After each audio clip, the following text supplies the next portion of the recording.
have been taken into consideration. I thank you.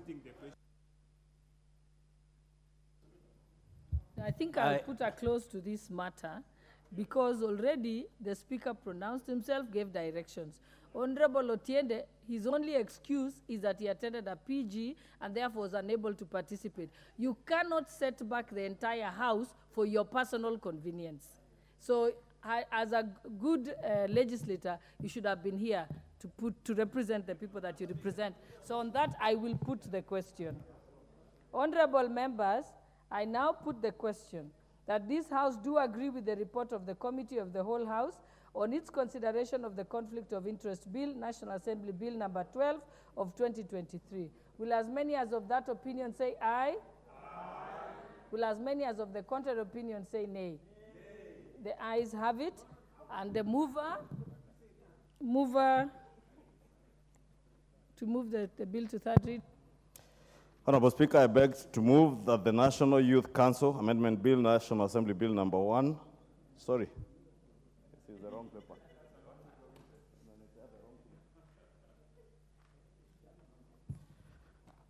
Apologies, Honorable Speaker. Your clerk seems to have given me the wrong paper. Honorable Speaker, I beg to move that the Conflict of Interest Bill, National Assembly Bill number 12 of 2023, be now read a third time. I also request Honorable Nelson Koech to second.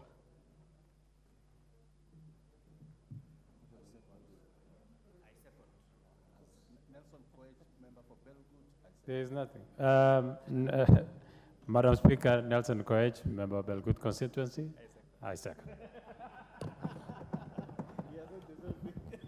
Honorable members, I now propose the question that the Conflict of Interest Bill, National Assembly Bill number 12 of 2023 be now read a third time.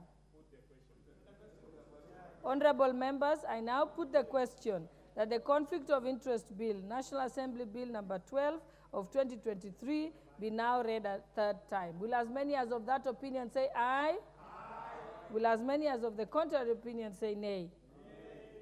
The ayes have it.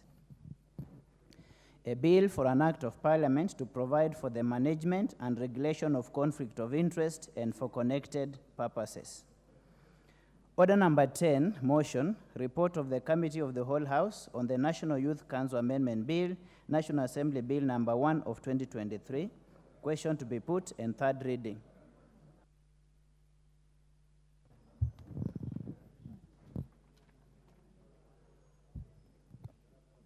No,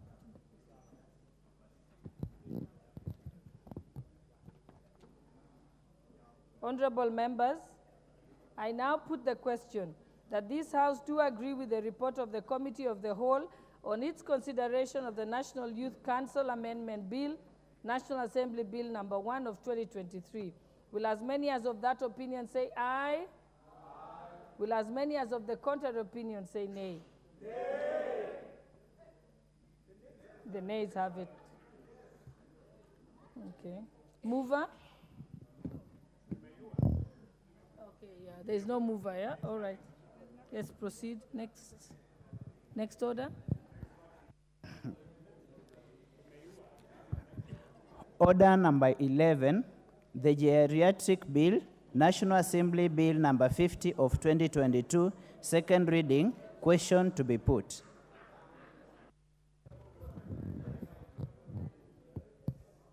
Honorable members, I now put the question that the Geriatric Bill, National Assembly Bill number 50 of 2022 be read a second time. Will as many as of that opinion say aye? Aye. Will as many as of the contrary opinion say nay? Nay. The nays have it.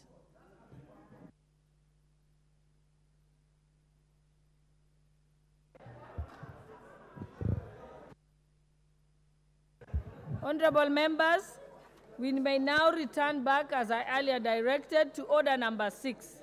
Notice of motion by the Honorable Member for Nyeri County. Yeah, but please read the order. Order number 6, notices of motion.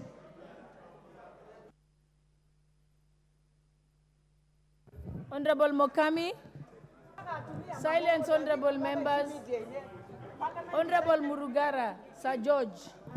Thank you, Honorable Speaker. Honorable Speaker, I beg to give the notice of the following motion, that aware that most pupils in primary and secondary schools are currently facing ethical behavior challenges, manifested in the rampant cases of drug substance abuse socially, unacceptable sexual misadventures, and antisocial behavior that has contributed to their poor study habits, academic underachievement, and increased conflict with parents, teachers, and guardians. Noting that there have been cognizance of the fact that a breakup from cultural norms, rising unemployment rates, and stress from parents, among other factors, has heightened and negatively affected the students' behavior. Honorable members, in order. schools.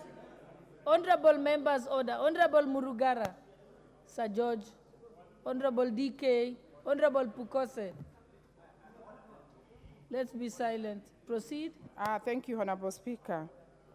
Cognizant of the fact that a breakup from cultural norms, rising unemployment rates, and stress from parents, among other factors, has heightened and negatively affected the students' behaviors in schools, leading to increased suspensions of excursions and dropouts.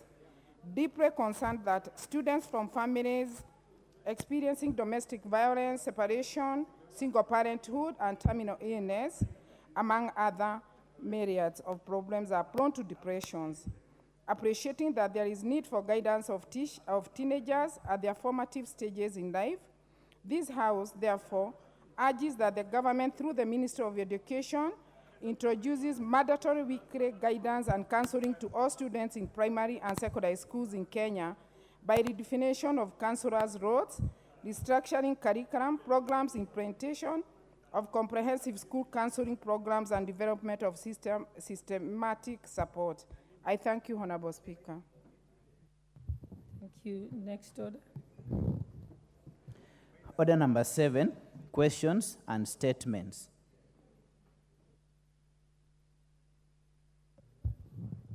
The Honorable Member for Fafi had a statement regarding insecurity. Who's responding? Thank you, Madam Speaker, for giving me this opportunity. Honorable Speaker, pursuant to the provision of Standing Order number 44 2C, I wish to request for a statement from the chairperson of the Departmental Committee on Administration and Internal Security regarding an attack on the Alinjugur headquarters AP camp in Fafi Sub-County by Al-Shabaab militants on 28th November 2023. Honorable Speaker, on Tuesday, 28th November 2023, at around 2:45 a.m., the AP camp, which is the headquarters of Fafi Sub-County, Fafi constituency, faced a reprehensible attack orchestrated by Al-Shabaab.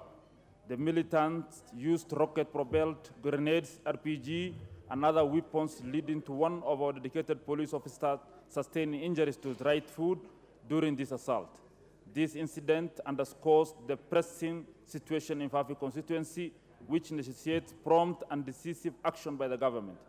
Honorable Speaker, worth noting is that Fafi Sub-County, Fafi constituency, spanning an area of approximately 20,000 square kilometers, is served by only 57 NPR, National Police Reservists, stationed across 4 locations, with a single SOG camp. This limited resource poses a significant challenge to the effective countering of the persistent threat posed by Al-Shabaab. It is evident that swift and comprehensive intervention is required, and that the government should expedite the recruitment of more NPRs and the activation of community security organs, particularly named as Mawislays. These continued attacks pose a great danger to the lives of the area's residents. Honorable Speaker, it's against this background that I request for a statement from the chairperson of the Departmental Committee on Administration and Internal Security on the following. Could the chairperson provide a detailed account of this recent attack, shedding light on the circumstances that led to it? What additional resources or support are being provided to strengthen the capacity of security personnel in Fafi Sub-County and in Fafi constituency to respond to the recurring security threats posed by Al-Shabaab? What immediate and long-term measures has the government put in place to address the recurrent terror attacks and enhance overall security in Fafi Sub-County? Thank you, Honorable Speaker.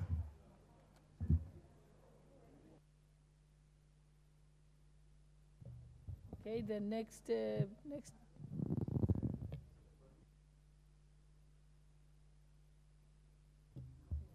think that will go to the Committee on Security. And I'm hoping that the committee should be able to respond before we go on recess. Is the chairperson here to confirm that? Honorable Tongoya? Is not there. Okay. I'm sure he'll be informed about that. Yes, no, let's just proceed. Honorable Member, Chairperson for Finance, you have a response to a statement that was made by, it was a question actually by Honorable David Kiplagat, who's not listening. Honorable David Kiplagat, you had sought a response, and now the chairperson is on his feet to respond to you, and you're distracted by the Honorable Member for Belgut. Okay, proceed, Honorable Chair, now that I've protected you. Thank you, Honorable Speaker, and thank you for, there seems to be a kamukonji here between the member for, the two former speakers of the County Assembly of Nyeri and the County Assembly of Uasin Gishu.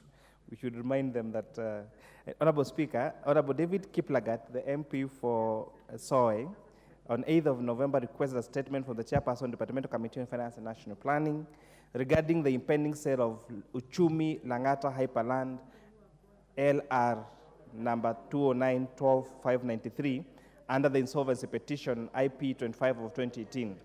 In particular, the Honorable Member wanted the Chairperson to, 1, explain the circumstances under which the Ministry of National Treasury and Economic Planning have been reluctant to be enjoined in Uchumi's defense against the impending sale of its Langata property LR number 209-12-593 under the insolvency petition IP 25 of 2018. Yet the ministry is the custodian of the government's stake in Uchumi, her assets and property. And 2, to explain the plans the government has in place in order to rescue Uchumi Langata property from being auctioned at a loss in order to safeguard public interest for prosperity, as well as protection of other valuable and unsecured creditors from imminent loss. Honorable Speaker, I wish to provide a response as follows. That the Ministry of Industry, Investment and Trade, jointly with the National Treasury, submitted a cabinet memo dated the 23rd of March 2016, seeking the approval of the Government of Kenya to provide an emergency shareholder loan of Kenya shillings 1.2 billion shillings to Uchumi as a revival strategy. The cabinet approval was granted, and the Government of Kenya gave a loan that was dispersed to Uchumi Supermarkets Limited in 2 tranches, 500 million shillings and 700 million shillings. The property in subject was charged to the loan disbursed, and the charge documents were fully executed.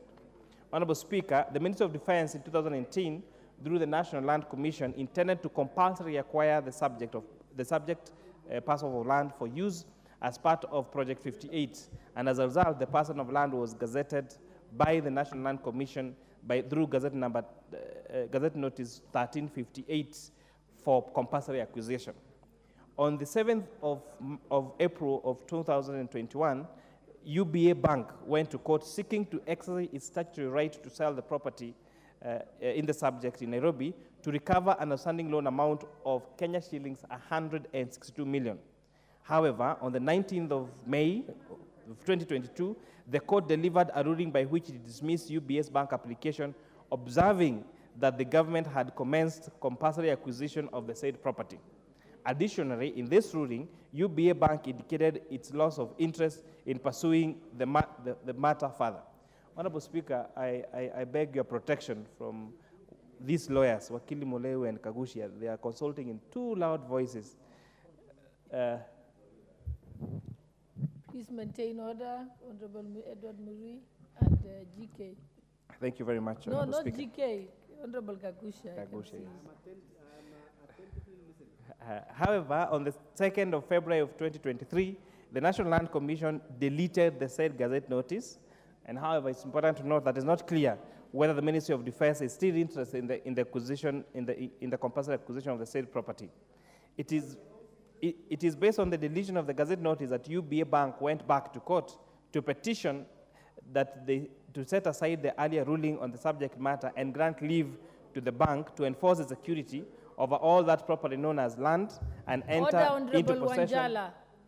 You've been pacing up and down the corridor. Either you sit down or you can leave and wait outside. But don't stand menacingly on the aisle. Proceed. Thank you, Honorable Speaker. And perhaps it kept your attention that the Honorable Wanjala actually crossed the aisle instead of going back all the way and coming back. To leave the bank and enforce the security over the property known as land and enter into possession of the charged land of Uchumi Langata land LR 209/12593. On the 5th of October 2023, via a letter from Uchumi Supermarkets PLC, the acting CEO brought the attention of the National Treasury on an impending court ruling, which was to be made on Wednesday, 18th of October 2023, on the matter. UBA Bank had petitioned the court that the court grants leave to the UBA Bank to, one, enforce its security over all that property known as land Uchumi Langata Hyper LR 209/12593 by appointing a receiver of the income over the charged land, and two, to enter into possession of the charged property Uchumi Langata Hyper LR 209/12593. Honorable Speaker, according to the Cabinet Secretary of the National Treasury was not privy to this court matter until the 5th of October 2023, when the letter from the acting CEO of Uchumi Supermarkets Limited was received by the National Treasury. The National Treasury indicates that the said date, 5th of October 2023, was a deadline given by the court for the submission of objections by parties interested in the said property. In this case, the National Treasury and the Kenya Development Corporation, formerly ICDC, who were the shareholders and creditors, respectively, for the Uchumi property, for Uchumi Limited, sorry. Following the receipt of the letter, the acting CEO of Uchumi PLC, the National Treasury requested the AG's representation in court, AG meaning Attorney General, for the ruling on 18th of October 2023 to file for a postponement of the ruling to enable consultations with the government for a policy decision. Honorable Speaker, on the 18th of October 2023, the court gave the National Treasury 3 days to make submissions to the court. The court ruling was therefore postponed to 27th of October 2023, set for the 3rd of November 2023. The National Treasury deposed that on the 26th of October 2023, that is 5 days before the deadline date granted by the court, the Cabinet Secretary, the National Treasury, through the Attorney General, submitted an affidavit beseeching the court to decline to issue the orders sought and instead grant, one, that the UBA Bank and the National Treasury to leave to conduct a joint valuation of the property.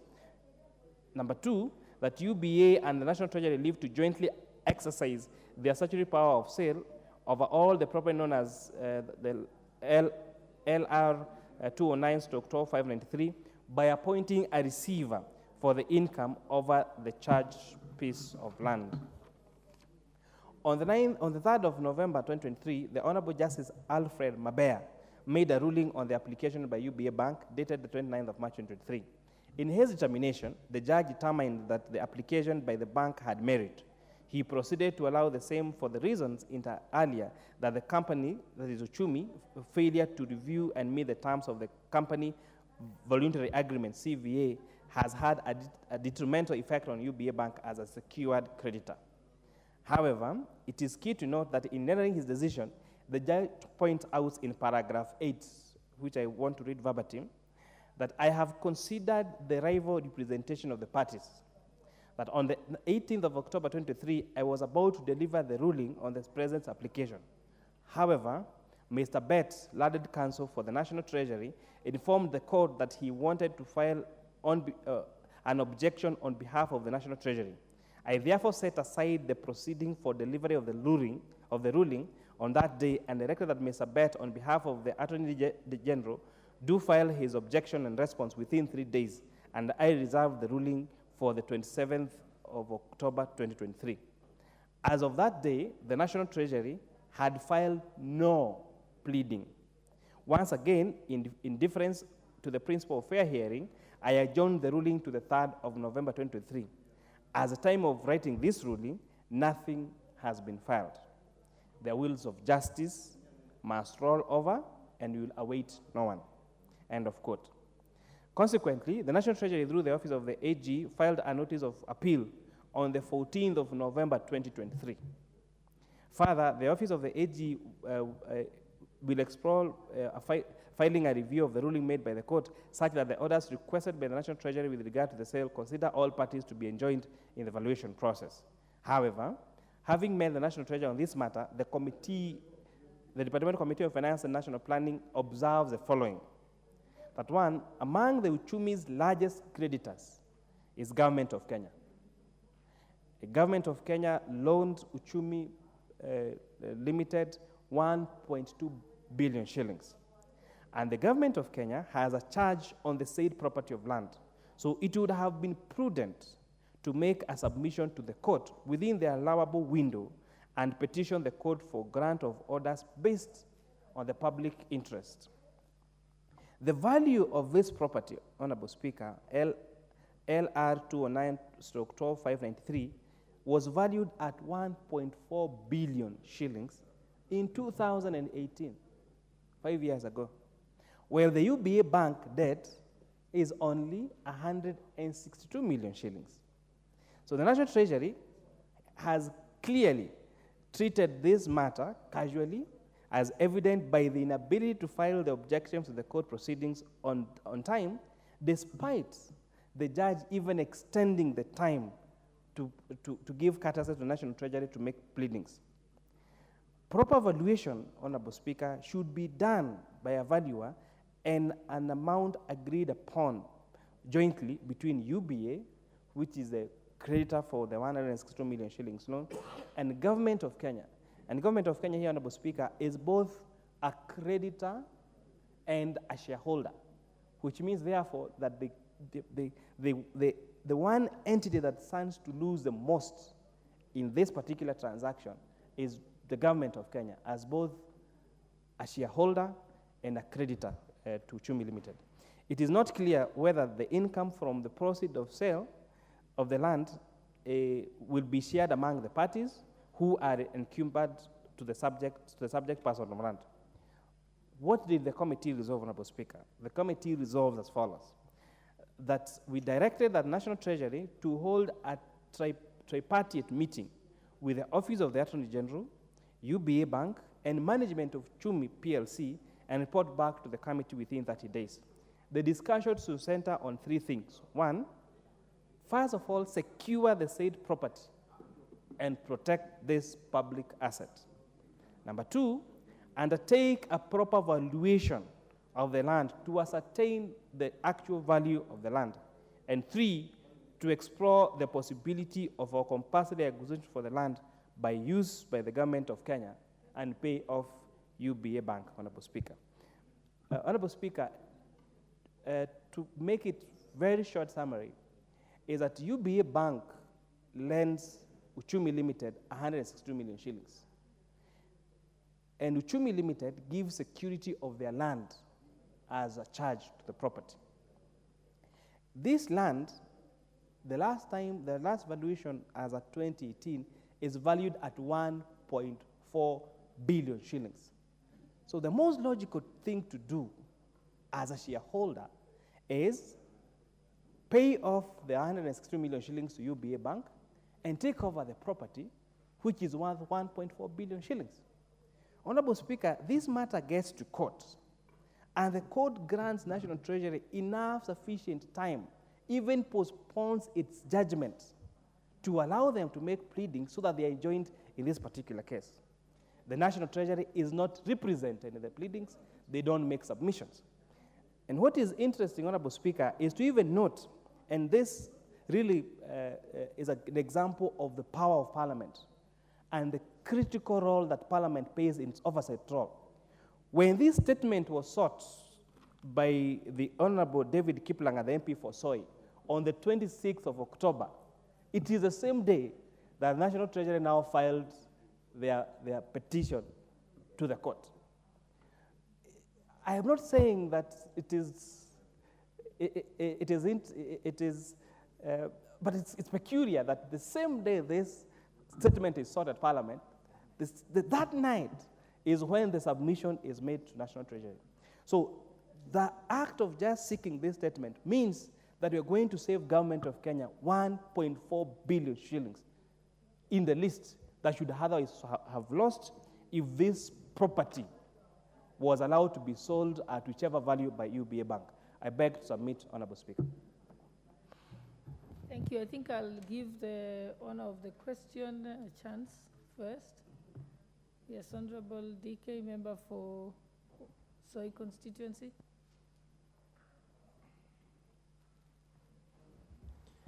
Thank you very much, Madam Speaker. First, I would like to take this opportunity to thank the chair of the Finance Committee and Economic Planning, and also the committee for taking the statement seriously and engaging the parties, that is the National Treasury, so that we can be able to save the taxpayer from losing a whopping 1.67 billion Kenya shillings as per the current valuation. You can imagine 5 years ago it was around 1.4 billion shillings. So we really want to thank I really want to thank the committee, and I agree with their recommendations, and I call upon Treasury, which, looking at the entire scenario, you can see there was a collusion for Treasury purposely to fail to be enjoined in the case so that the taxpayers can lose this very important property, so that I don't know at the back what they had agreed. And I would like at this juncture to mention the Director for Investments. The Director of Investments, I put it to this House that he was aware of the entire shenanigans, and he has played part and parcel to make sure that this property, the What's your point of order, Honorable Chairperson for So, Finance? Honorable You may Speaker, sit, Honorable DK. Let's hear his point of order. Honorable Speaker, the remarks by the Honorable Member for Soy is impeaching improper motion on a public servant without a substantive motion. So if he goes ahead to mention the name and make those allegations, I think he would have had to bring a proper motion to this House. I think it's important that we give fair hearing and observe our standing orders in our debates of the House. You want to retract that and proceed? Thank you, Honorable Speaker, and I oblige with the sentiments of the chair, given that he has done very good work and is still in the process of investigating. For now, I withdraw the naming, but I put it maybe after the committee is through with their investigations. I will bring a substantive motion on the matter so that we can be able to discuss public officers whose complacency can lead to loss of revenue, can lead to loss of property that belongs to Kenyans. We know very well, we are living in a country where we need to protect the assets of government. We need to protect the taxpayers from the loss. And it is miraculous that after I gave the statement, that night, the Treasury that is saying they were not aware were able to draft an affidavit. And you can see the reading from the judgment that the judge actually waited and waited and waited and waited for Treasury to be able to make a replying affidavit to the issue. But they failed because maybe in due course it will come out clearly who are the collaborators, who are the ones who wanted to make a kill out of this thing, and who are the masterminds of this whole deal. But for now, I thank the chair and I beseech the chair. This is something, if you have anything else you are doing within your committee, this should be a priority issue because we are going to save the taxpayer a whopping 1.6 billion. And I think even without budget, the Treasury can use Article 223 to pay off UBA Bank of their 162 million, and we remain with our asset, and then the government can take it compulsorily because already we had loaned Uchumi 1.2 billion, and we already have around 14% of the shares. So this is something that I call upon the committee to take cognizance, to take it as a priority, and to investigate up to the last minute. And those found culpable, we call upon the investigative agencies to take action so that it can be a lesson to other public servants who are going to misbehave like this, and we are going to lose money through dubious deals. With that, I beg to reply. Thank you. Oh,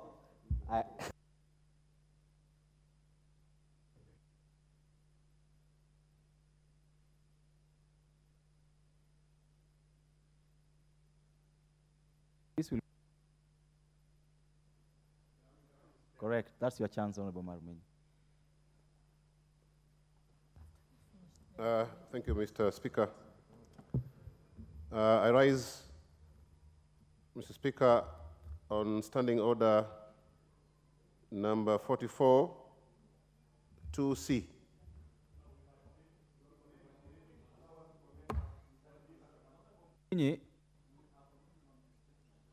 No, you gave me the opportunity, that's why. Otherwise, thank you.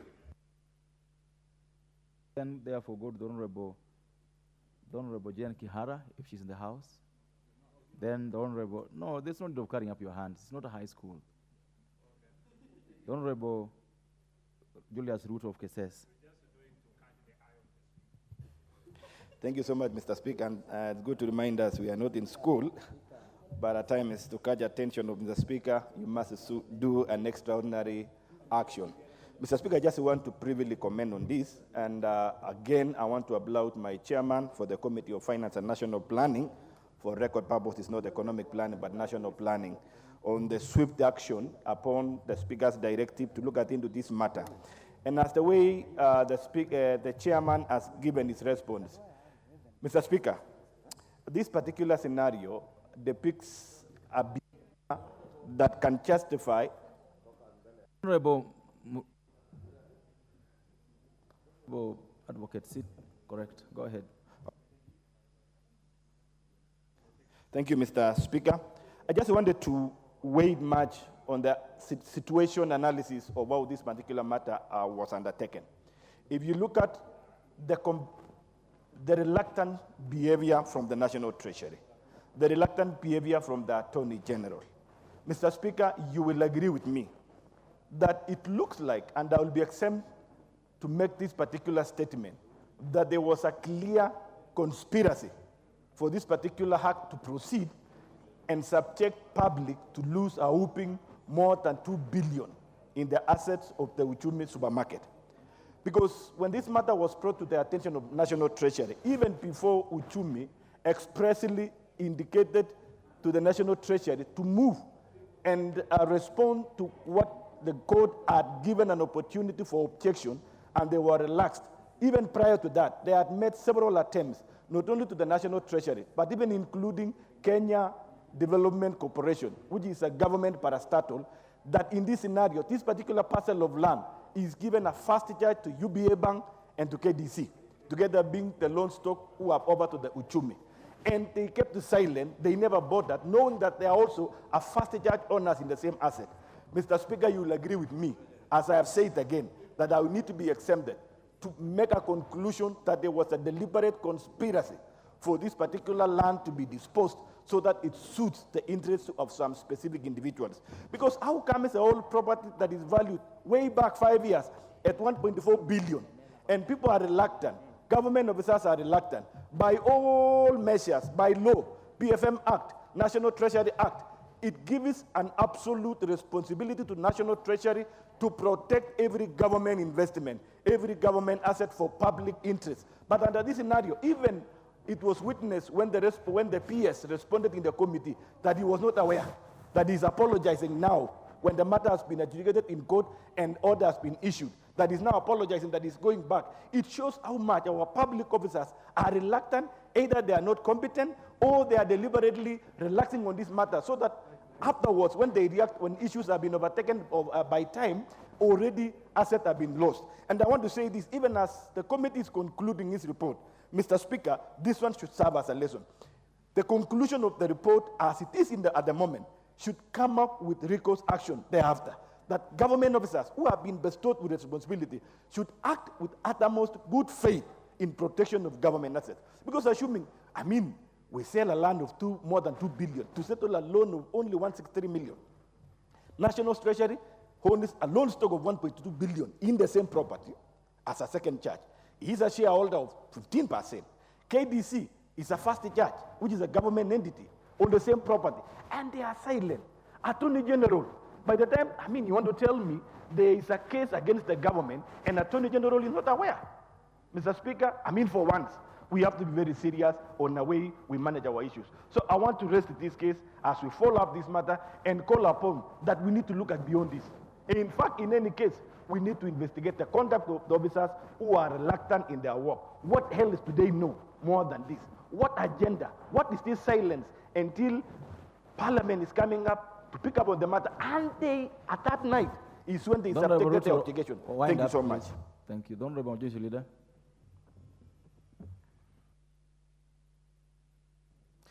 Thank you, Honorable Speaker. And Honorable Speaker, I wish to have my say on this matter. And it's indeed true that it would be, to say the least, immoral of any government officer to allow such a property. A property on Gong Road, Honorable Speaker, that's about an acre, is not worth anything less than a billion shillings now. And that land is at a very prime location, if you know where that land is, where the former Uchumi supermarket was on Gong Road. And therefore, Honorable Speaker, I want to agree with the chair and the committee that the best thing that the National Treasury can do, a loan of about 160 million, is something if the National Treasury came to us here even under 223, we could easily approve. So that being shareholders, they rescue the auction of that particular property. And they can also, Honorable Speaker, get into an agreement with the bank for them to be able to sell the property jointly. Otherwise, Honorable Speaker, what will happen if you leave the bank to auction? And you know what happens with these banks, Honorable Speaker. Auctions, and I know you're an accomplished lawyer, and many lawyers are involved in these things. At least I'm not, but go ahead. I said many lawyers, and I said you are a very accomplished one, Honorable Speaker. So you know what banks do, and those who are in charge of auctioning properties in banks. And many Kenyans have suffered under the hands of auctioneers and banks. Therefore, we cannot then, as a people, collectively owning an asset, suffer when we have the means to do something about it. Honorable Speaker, it is imperative that the National Treasury, the Principal Secretary, the Director in charge of investments at the National Treasury, must act with haste and ensure that that property is not auctioned solely by the bank. If it has to be auctioned, Honorable Speaker, some of the things, and I know the supermarket is still under receivership, but being part of the investments that the people of Kenya own through the National Treasury, the National Treasury have a duty to protect that investment. We are talking about privatization now, Honorable Speaker, and divestiture of government in certain investments they had made. This is part of the business that the National Treasury officers in charge of investments should be looking at. How do you secure the investment that we put in Uchumi as a government and as a people of Kenya by ensuring that you do not lose value in it by having it being auctioned by a bank at a throwaway price? Because ordinarily, what they will do is the bank officials and auctioneers will collude. And in actual sense, in most cases, it is bank staff who end up buying properties being auctioned through collusion of their officers and auctioneers. Honorable Speaker, when the loan is 165, you'll find them going to say that the reserve price is 180 to cover their loan and interest and auctioneer fees. And that is what usually happens, Honorable Speaker. Therefore, if the National Treasury was to get into an arrangement with the bank, and I'm certain the Central Bank of Kenya can give them that leeway, that either the National Treasury pays off the loan and they get the first charge, so that at the time the receiver is able to liquidate that asset, then the National Treasury can recover back its money. Alternatively, Honorable Speaker, they can sell it jointly, but we must never allow the bank to be able to auction that property on their own, Honorable Speaker. Honorable Speaker, I've also seen, and allow me to say this because it's a good opportunity, I've seen in the media a lot of talk.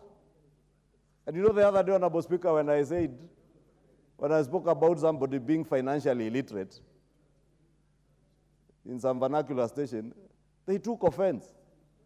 But when you're financially illiterate, you are. And I said I'm also illiterate in some aspects. For instance, I'm broadcast illiterate. So I will not seek to broadcast anything in a studio because I don't know how to do it. But I am very financially literate. And Honorable Speaker, I have heard many people speak how government is selling off assets. Honorable Speaker, ignorantly, people are not looking at the Privatization Act, which we passed here as a privatization bill only, I think, about 3 or 4 months ago.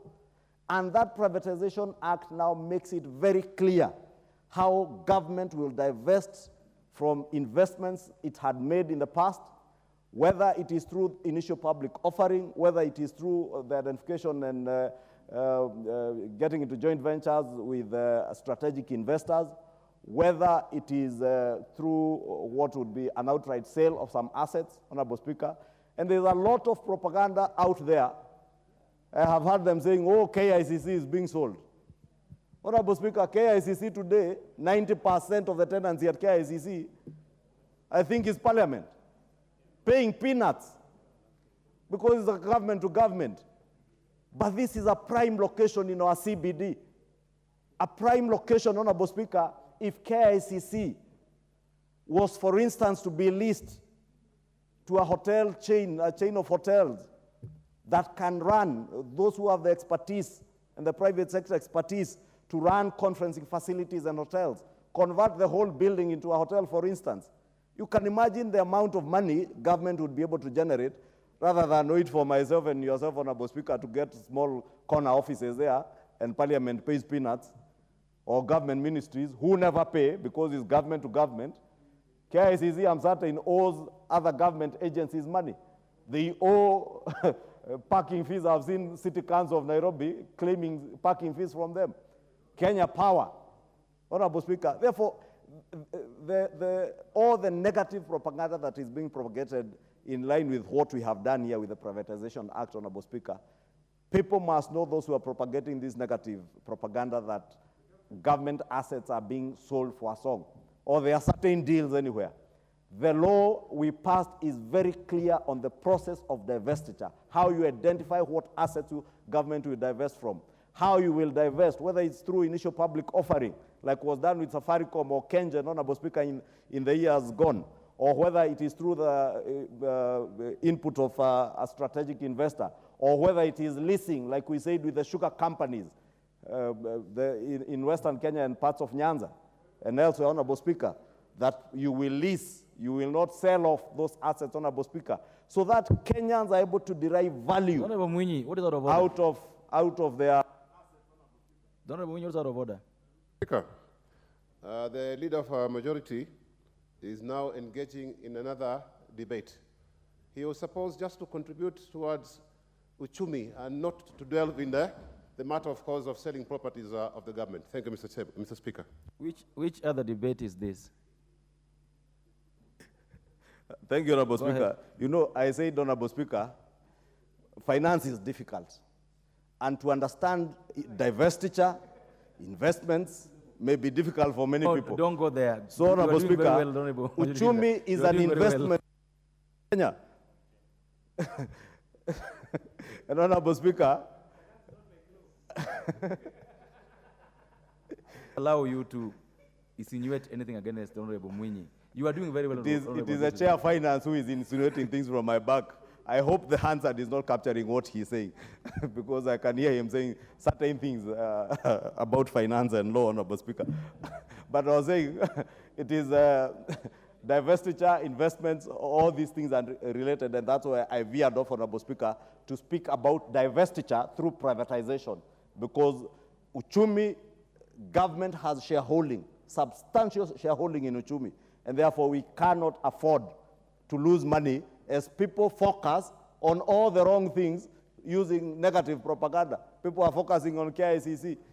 We have a hotel next to us here, what is it, Intercontinental, that died with COVID. Hilton Hotel. Government has shares in all those assets. Honorable Speaker, you may need to ask yourselves, would that hotel probably be better off being utilized by Parliament than this parliamentary tower that we have built for close to 15 years now? Honorable Speaker, I beg to support, and we must be unequivocal, Honorable Speaker, that the National Treasury must act and ensure that that property is not sold for a song. Thank you, Honorable Speaker. Where's the Honorable DK? Where's the Honorable DK? He's left. This, okay. This chance go to the Honorable Pukose. The Honorable DK, I just want you to clarify that the land you are dealing with is not on Gong Road, it's on Langata Road. Is that the case? It's the Langata. Is a piece of land right next to the Wilson Airport? Yes, yes. Correct, go ahead.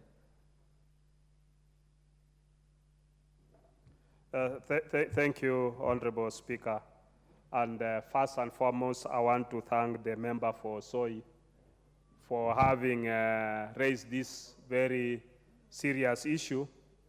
Secondly, I want to thank the Chair and the Committee of Finance and Economic Planning for the quick action they have taken. I was to chair a meeting in the second floor of Continental on Tuesday, and I found the committee busy following up on this matter. And I think the seriousness they have put is what is what will go to save this. But Honorable Speaker, I just want, on the same note as David Kiblagat, that the officers involved in this conspiracy, they are not just immoral but unethical, and they are infringing on Chapter 6 of the Constitution. And I think these officers do not deserve to be in office. More often, you've heard officers who will always, they are in some technocrats who are in offices, saying that we've seen governments come and go. And these guys have always remained there with deals. And I think this kind of officers should not be actually be left unscattered. The EACC, the office of the DCI, I think they are sleeping on their job. These are people who should have been arrested for conspiracy to defraud and to steal from the public. Because when you look at a property that is costing, its value had been done in 2018, showing that the value was 1.4 billion, and you want to sell it to UPA Bank at a throwaway price of 168 million. I think there must be something very wrong somewhere, and maybe a calculated move where people are planning to steal, because there must have been kickbacks, there must have been money trail where these individuals were going to steal from this. And I think as much as the chair says don't name them, but we expect that a report will be tabled in this House in which it is giving specific individuals, the director of investment, who else is involved, and these people should be arrested, taken to court, and be prosecuted. With those few remarks, Honorable Speaker, those are my comments. Thank you. The Honorable Kagushia. Thank you, Honorable Speaker. I want to strongly support the report from the Honorable Kimani Kuria, the chairman of Finance Committee. Honorable Speaker, this high time as Parliament be very strict and very keen on any financial dealings by the government officials. Honorable Speaker, as you can clearly see what is happening in this deal between the defunct Uchumi properties and UBA Bank and Treasury, it is clear that there is a conspiracy between the government officials and people who want to connive so that they can be able to take away public money, public property, and clearly this is for their own personal gain. Honorable Speaker, you must ensure that the public servants who are serving this country are much more patriotic than selfish. And this is something that if they are not willing to take on themselves to be patriotic as Kenyans, as Parliament, we must then put our foot down to ensure that they strictly follow the rules. Honorable Speaker, if we allow public servants who are geared towards making sure that the public loses the public property that we hold, if we allow them to do this, then as a Parliament, as a National Assembly, we will have failed in our duty. Honorable Speaker, on this one, I would like to ask the Chair of Finance not only to make recommendations about the way forward in terms of meeting between these different parties, but also to make clear recommendations that, number one, the public servants who are involved in this conspiracy have a report presented in this Parliament for debate and for further investigations. Honorable Speaker, the second recommendation that then must come from this report is that these public servants be investigated by EACC, by DCI, and by any other investigative body in the country. Honorable Speaker, this is going to be important because it is going to act as a deterrent for any person who is eyeing public property for their own personal gain. Honorable Speaker, this is particularly very important, as much as I agree with Honorable Ichung'wa, the majority leader, that the privatization bill covers and takes care of how we are going to be doing privatization of public property in this country. We as Parliament must also remain very vigilant to ensure that nobody in any way, in any corner, is going to have any personal benefit with this public property that are going to be privatized and that are going to be leased out to private investors. We must ensure that we are vigilant. And taking action on this particular issue of Uchumi is going to help us as a country and as a Parliament to ensure that we are vigilant on the process of privatization of different government bodies. Because we can't allow in any way, when we are doing this process, then we have individuals who come on board to make any personal gain and personal benefit from this. Honorable Speaker, we are also aware, even Kenyans at their own private level are also losing quite a lot from these auctions and recoveries of debt that people owe banks and owe other creditors. You know there has been conspiracies between the creditors and the auctioneers on the other hand, and other interested parties, whereby an individual or a person who has private property has their loan which is way smaller than the amount that is going to be recovered from a sale of their property. They have their property sold, and then they do not get any refunds on anything excess beyond what their loan was with the creditors. Honorable Speaker, this has occasioned huge losses to individuals in this country who do not have any voice when their property is being auctioned based on whatever amounts they owed creditors.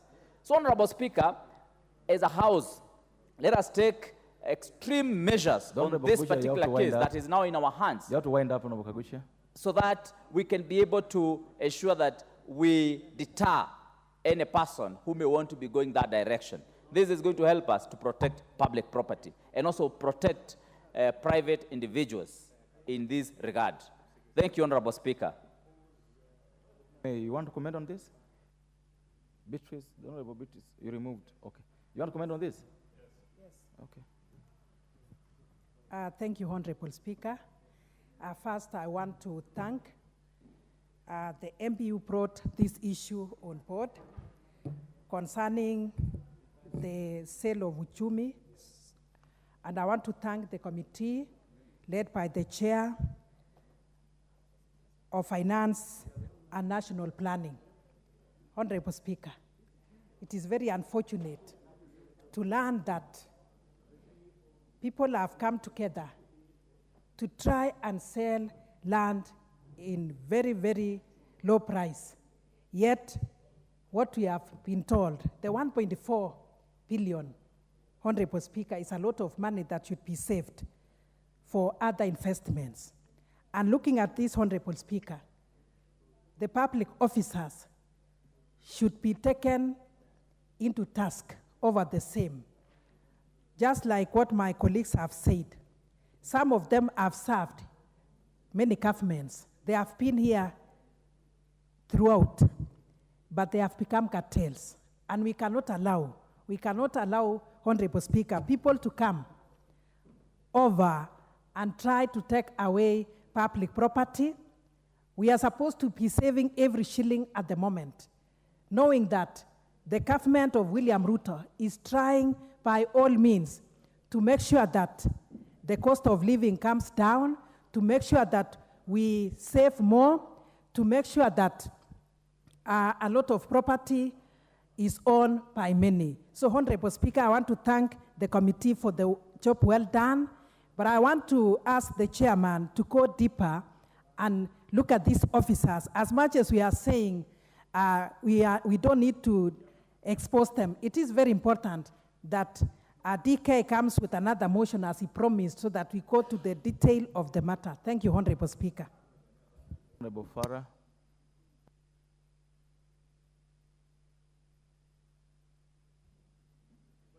Oh yes, I got the mic. Thank you. Thank you, Honorable Speaker, for giving me this opportunity. Honorable Speaker,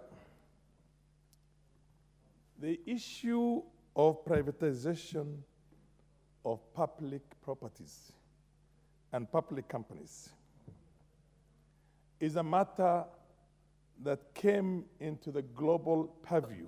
Honorable Farah, I hate to stop to interrupt. No, I just want to talk about this cell, but then give a bit of a background to understand the philosophy and the psychology behind some of these things. Okay. And the ability for us to be able to protect, to protect the interests of our country. Yes, this whole idea is to rob public property in third world developing countries. With these things were parastatals because the idea of parastatals at the time of independence was because we did not have sufficiently empowered Africans, indigenous people who had the cash, who could buy all those things and maintain big organizations or entities like supermarkets, like Unilever at that time. So all of them had to come into the country. So there was going to be a super exploitation by the multinationals. That's why the government decided the government is going to become a strategic partner in all these things. And we created Uchumi, KNTC, ICDC, all those things were created, including the banks, that the Kenya government went into it as a stakeholder, although some of them gradually over a period of time were again privatized and allowed now the market to come in. The idea was to protect our interests ourselves. And when you look at the way the issue of oligarchs, this is how oligarchs come about. Because people from outside will come and buy your wealth at a throwaway price. When they come and buy your wealth at a throwaway price, and this progressively continues to many other strategic interest institutions or entities that were parastatals, then eventually you go back to some kind of a colonization. Because if you do not have an economic independence in your country as a society, as an indigenous people, then of course you're there still in some form of a neocolonialism. Now, for us to be able to see this, the word oligarchs came about through the privatizations of strategic government-owned, communist-owned entities in the Soviet Union and the former republics of the Soviet Union. That one ended up in the hands of just a few people. And the masses became very poor. Although, of course, somebody like Putin has now begun dismantling all that. This is a very dangerous thing.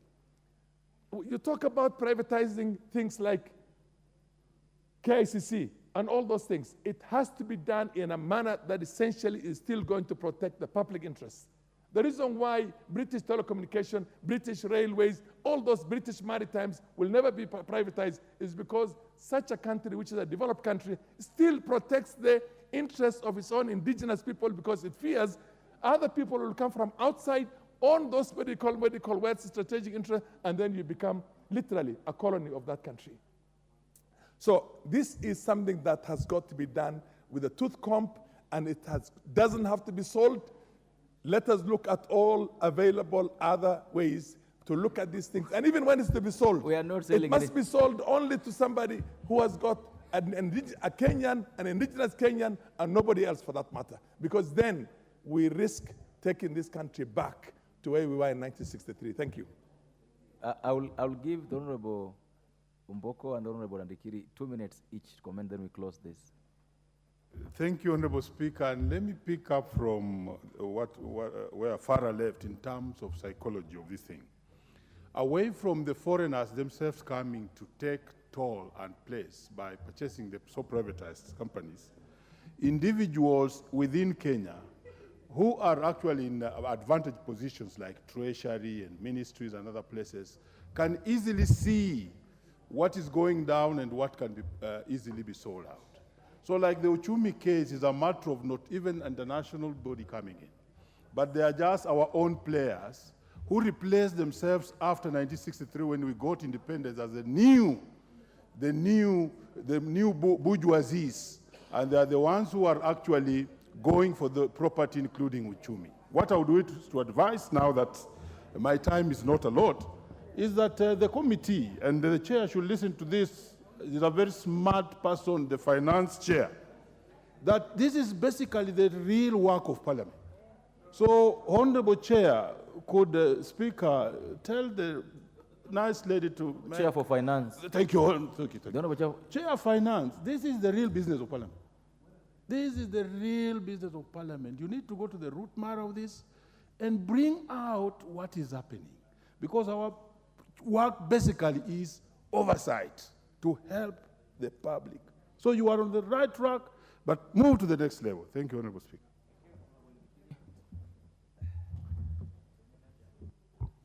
Thank you, Mr. Speaker. I think this is a very weighty matter. And I want to pick up from what my friend has just spoken, that this Parliament, and Mr. Speaker, you are one person who has come out very clear on the issues of corruption, and I want to thank you. This is the only time that we have an opportunity to make a cleanup. It is not only in the Treasury, it is happening everywhere. Mr. Speaker, as I'm talking to you, one of my schools, a title deed was given last week, and they went to court, and the judgment has been set for 20th of January. Imagine, the government ministries, some of them are rotten, and we can't hide. The Ministry of Lands is a rotten ministry. This Treasury, how can a case continue and the property of the government, and nobody in the ministry is not taking responsibility? I want to urge the committee and all other committees, is the high time that we start leaning on some of these rogue officers who are overseeing backdoor selling and privatization of the properties that are with the members of the public. I thank you, Mr. Speaker. Kimani Kuria, you've heard what members have said on your report, and you have the powers to give Treasury money to buy this property back. Then government can do whatever you want to do with it. So the ball is in your court, the Honorable Chair. We are going to move to the next order. But before we do that, I will allow the Honorable Omar Mwinyi to raise an issue that he had and wanted to raise. Thank you, Mr. Speaker. I rise on point of order, number 44, 2C. And I quote, a member may request for a statement from a committee chairperson relating to matters under the mandate of the committee, which shall be made within 21 days of the request or such shorter period as the Speaker may direct. Mr. Speaker, I stood here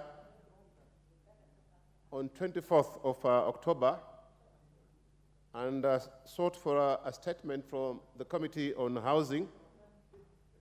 And after a lengthy deliberation and argument, the then Speaker, who was on the chair, Honorable Rachel Nyamai, ordered the majority deputy leader, Honorable Owen Bayer, to make sure the chairperson of this committee brings out the statement within 2 weeks.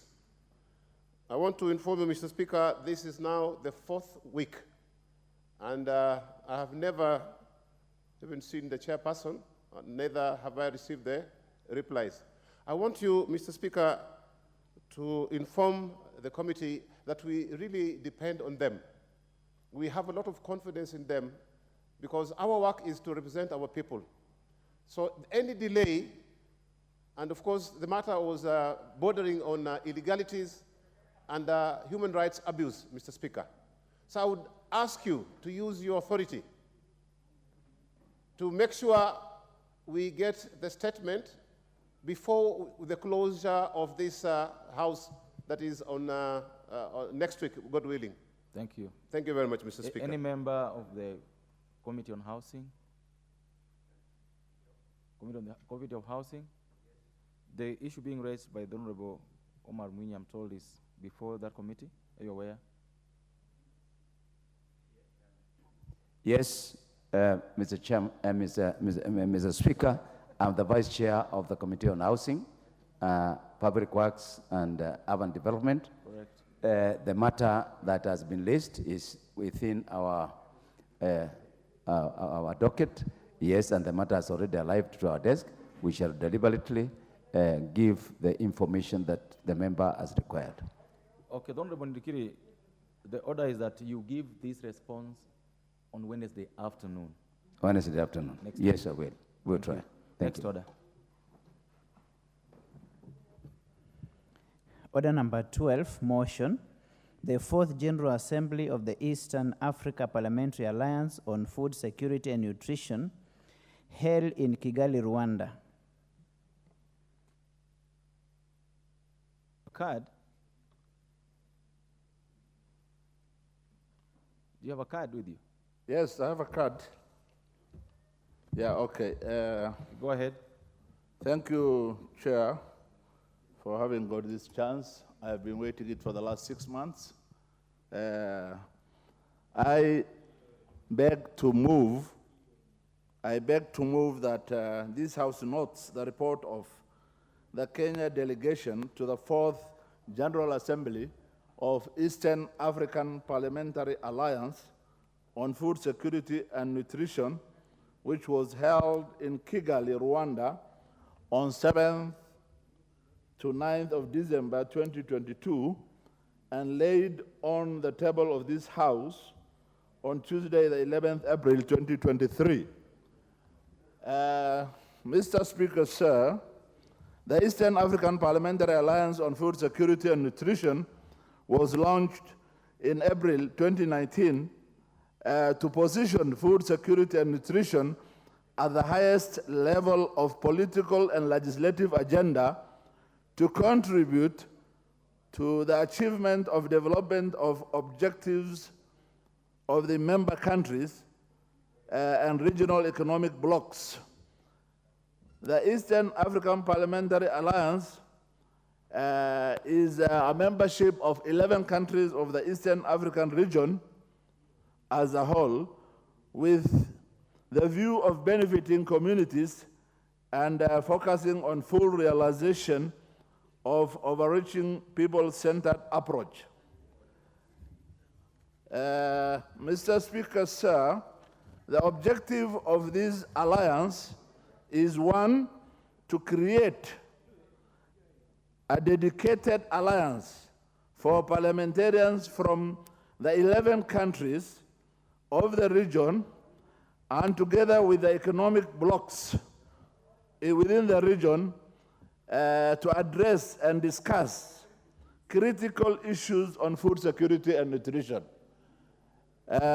Number two is to promote the sharing of experiences and best practices to advance food security and nutrition agenda through parliamentary action, which aims at strengthening legislative frameworks and policy coherence.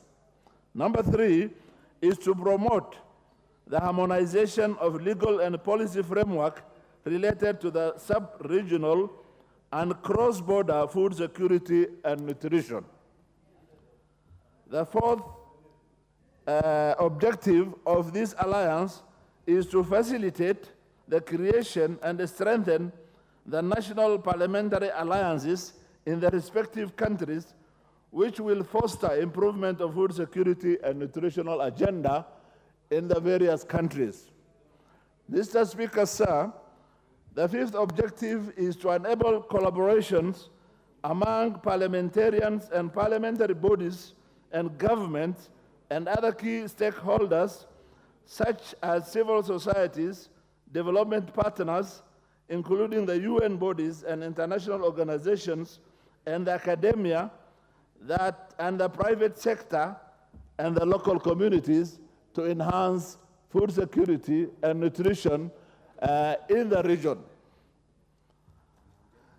The alliance scope is the alliance has been formed by members of parliamentary countries. Each of the 11 countries has selected 2 members, and in total, there are 22 members of parliament and 2 members from East African Community and 2 members from IGAD. The function of the alliance: 1 is strengthening policy and legal framework in support of improved food security and nutrition. 2 is to support Parliament on development and the revision of policies and legal frameworks relevant to food security and nutrition, and the right to adequate food, which is a human right. The right to adequate food is a human right issue. The third role or function of the alliance is oversight of the government activities related to implementation of the approved strategies and programs and plans, and the effective use of allocated budgets for food production and for food security and nutrition. Also, another function of the alliance is raising awareness and promotion of behavioral change by championing actions for food production. Also, it is to support the creation and the strengthening of national alliance to promote food security and nutrition, which in our case, we have already formed the National Alliance, and I'm seated between the chair of the Kenyan Parliamentary Food Security and Parliamentary Food Security and Nutrition Alliance chair and vice chair. The membership, as I said, and the alliance is voluntarily. Members of the Eastern African Parliamentary Alliance on Food Security and Nutrition shall consist of members of parliament nominated by their various countries, 11 countries, and 2 members from East African Community Legislative Assembly, and 2 members from IGAD. This alliance conducts General Assembly yearly in one of the countries. This 4th General Assembly was conducted in December 2022 in Kigali, Rwanda. Thereafter, there was a General Assembly last month here in Nairobi, which was the guest of honor was none other than our Speaker. Mr. Speaker, sir, this alliance tries to ensure that issues of food security, issues of the SDG 12 is adhered to by the various governments. For example, you know that our country is a signatory to the Convention of Maputo Declaration, which says that at least 10% of the country's budget should go towards food production. Mr. Speaker, sir, by the time that alliance was formed in 2019, none of the 11 Eastern African countries, member countries, had reached the stage of giving 10% of their budget to food security and nutrition, or food production as such. With the effort of the alliance, both the national alliances and the regional alliance, now I have the honor to report that 3 countries out of these 11 countries have already reached the 10%. In our case here in Kenya, 2019, we were at 3%. Today, in the last budget, we were at 6%. That is an improvement, and we hope and pray that sooner or later, we shall be able to reach the 10%.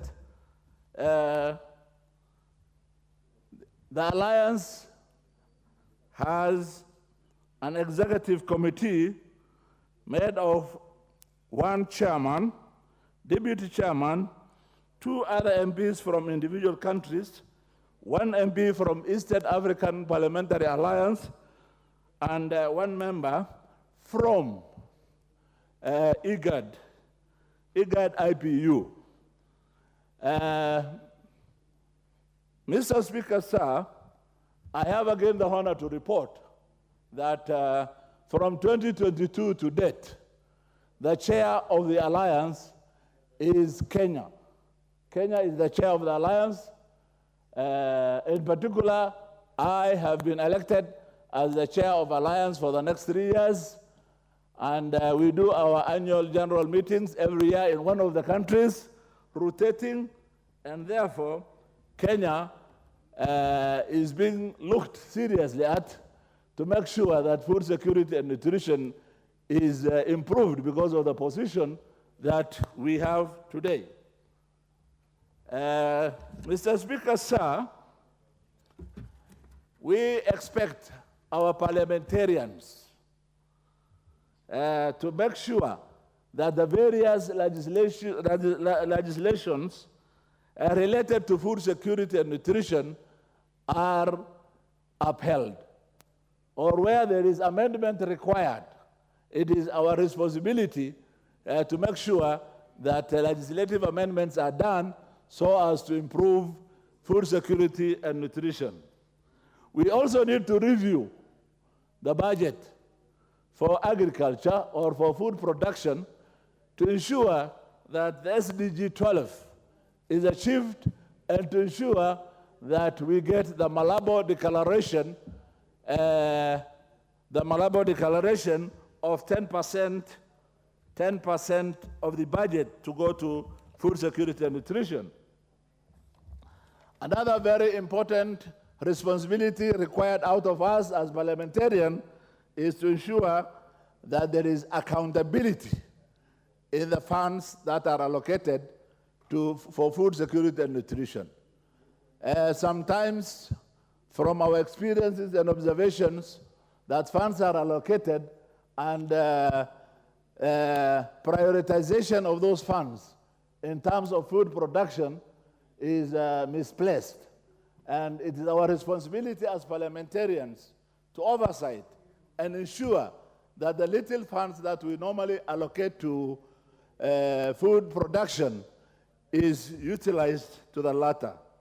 Finally, Mr. Speaker, our role is to make sure that we represent our communities such that food insecurity and malnutrition are things of the past. As long as a community is not able, or a country or a government is not able to feed its people effectively. As long as we are not able to feed ourselves, we shall remain slaves of other countries who gives us small handouts in terms of famine relief, in terms of food aid, which we don't need. With our sort of climate, with our sort of rainfall, Kenya should and must be food secure. With this, I beg that the House takes note of this report, and I will request Honorable Abdul Haro to second. Thank you so much. Who is seconding this? I am. Okay, go ahead. Yeah, thank This you. is the Honorable Abdul Haro. Yes. Okay, go ahead. Thank you, Honorable Speaker. I second.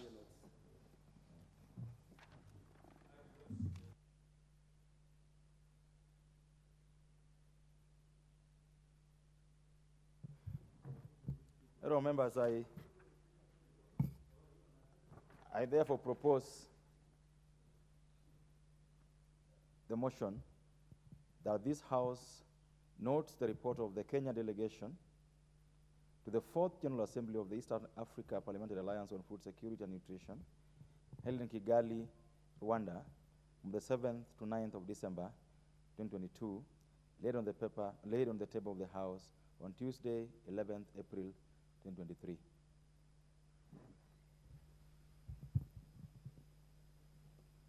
So I take it that those whose names appear want to contribute on this. The first chance will then go to the Honorable Charles Camoren. He is the chairperson of the Food Security Caucus in the country. Thank you, Honorable Speaker. I stand to support this motion on food security and nutrition. As has been indicated by the chair, who happens to be the chair of East Africa in charge of this alliance.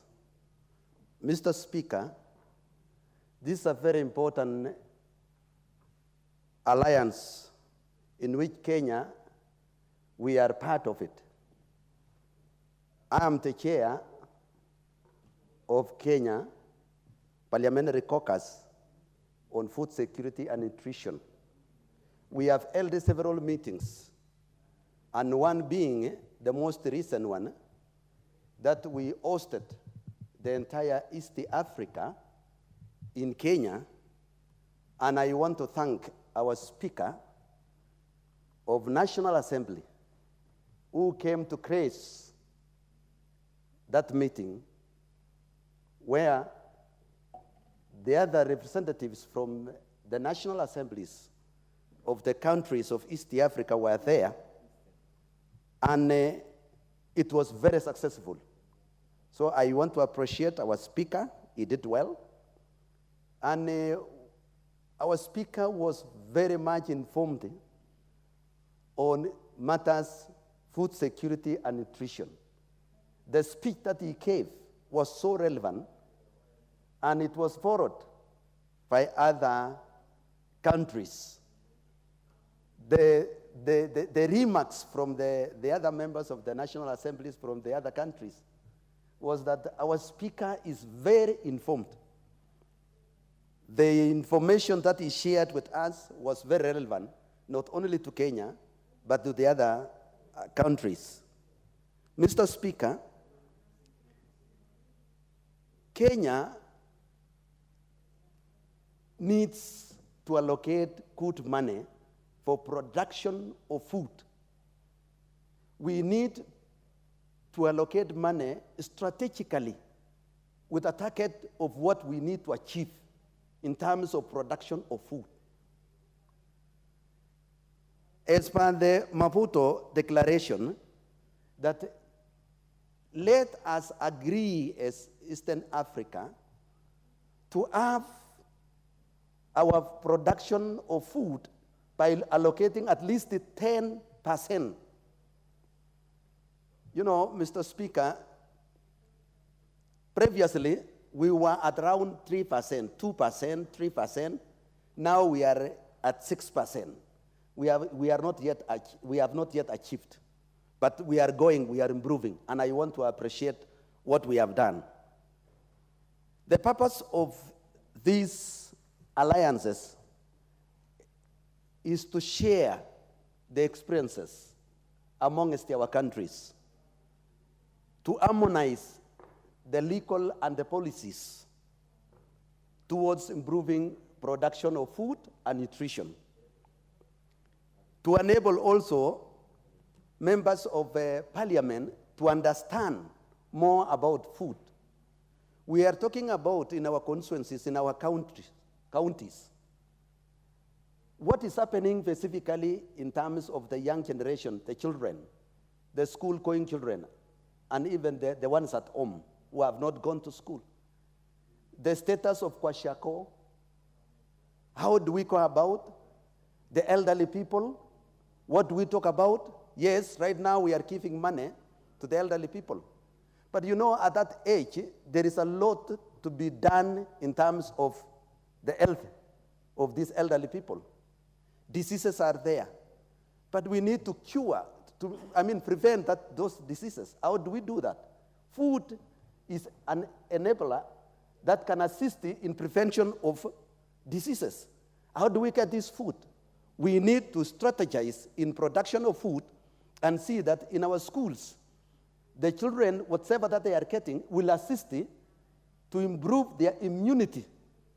We want to see maybe in future that we shall have a specific allocation through NGCDF that specifically will assist to balance nutrition on what our school-going children will be consuming. So, Mr. Speaker, this has come at the right time. We need to support this cause. We need to move together. We need to be aware, and then we can improve on legal and the policies towards food production. Thank you, Mr. Speaker. I support. Thank you. Member for Buri.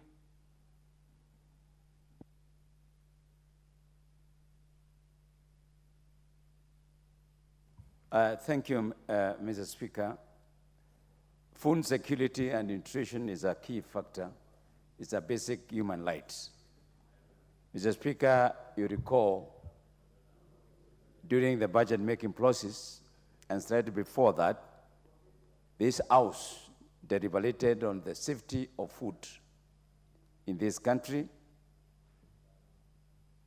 What I'm saying is that the government is now putting in place measures to deal with food security and also nutrition.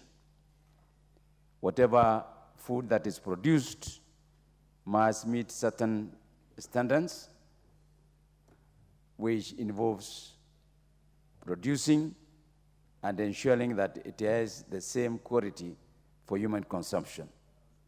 I want to applaud the committee for the initiative that they continue doing in collaboration with the member countries that is concerned with this caucus. Mr. Speaker, as we continue to deliberate, we know today the production of food is a factor of both national reasons and also man-made. The rains patterns have affected the production of food in East Africa. It has affected the frequency of food production in Africa, and particularly in East Africa. And whenever there is no adequate food security because of lack of rains, there's always a problem. As we continue urging the government to continue producing more food, we need also to start putting more emphasis on provision of water. We need to continue giving provision for farm input like fertilizer, machinery. We need to support our people with seeds. We also need to support our people with agricultural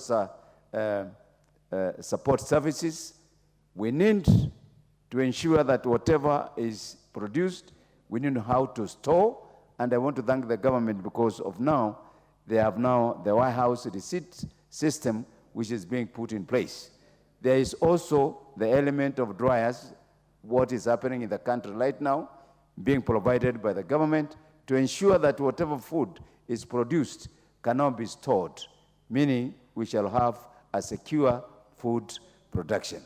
With that, I support this committee, and I want to urge that we continue supporting the government in terms of its initiatives in order to ensure that we have adequate food in this country.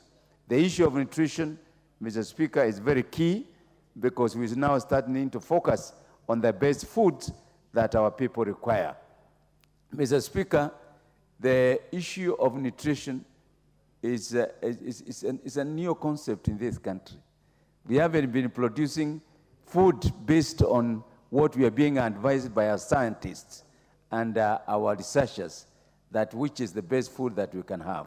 We have traditional foods, which to me are very nutritious, which to me are climate adaptive, which to me are easily accessible by our people.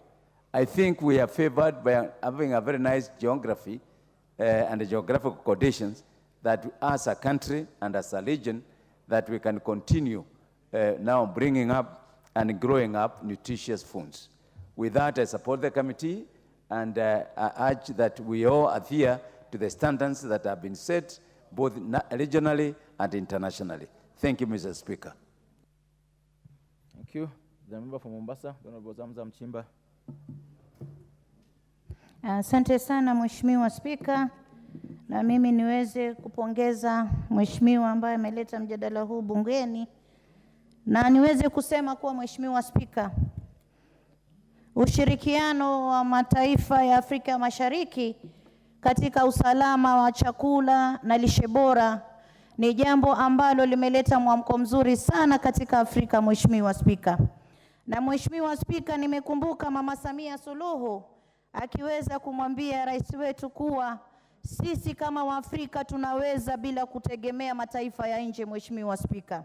Na Mheshimiwa Spika alikuwa sawa kabisa, kwa sababu anajua wakati mwingine sisi kama Waafrika tunadaiwa kwa sababu tuna njaa, tunadaiwa kwa sababu watoto wetu hawana lishe bora na mambo mengine ambayo ya kuweza kutudhuru yanaingia katika taifa, Mheshimiwa Spika.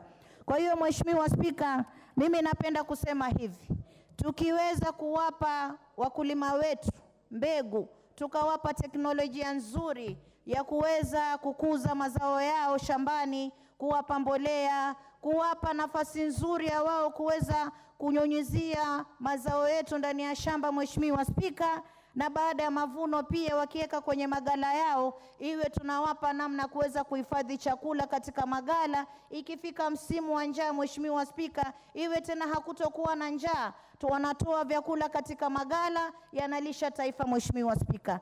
Hii ni juhudi nzuri ambayo imefanywa sana na viongozi wa Afrika Mashariki, Mheshimiwa Spika, kwa sababu kuna msimu ambao pengine Kenya na kiangazi, Tanzania wana msimu wa kuvuna, Mheshimiwa Spika. Kwa hiyo tukiweza kuamiliana vizuri na mataifa ya Afrika ya Mashariki, wao wakivuna kama sisi hatuna, chakula kinatoka kule kinasaidia watu wetu wa Kenya. Na sisi kama wao wakati wao ni wa kiangazi, na sisi pia chakula kinatoka Kenya kinaenda kuwasaidia wale. Itakuwa tunasaidiana sisi watoto wetu kupata lishe bora, wananchi kupata chakula, na itakuwa hatutoi ule mwanya wa mtu kuja kutuambia kuwa leo mna njaa, kwa hiyo mimi nitawapa chakula na nyinyi mnipe hichi, ama nitatoa deni na nyinyi ili muweze kupata chakula. Haiwezi kutokea, Mheshimiwa Spika.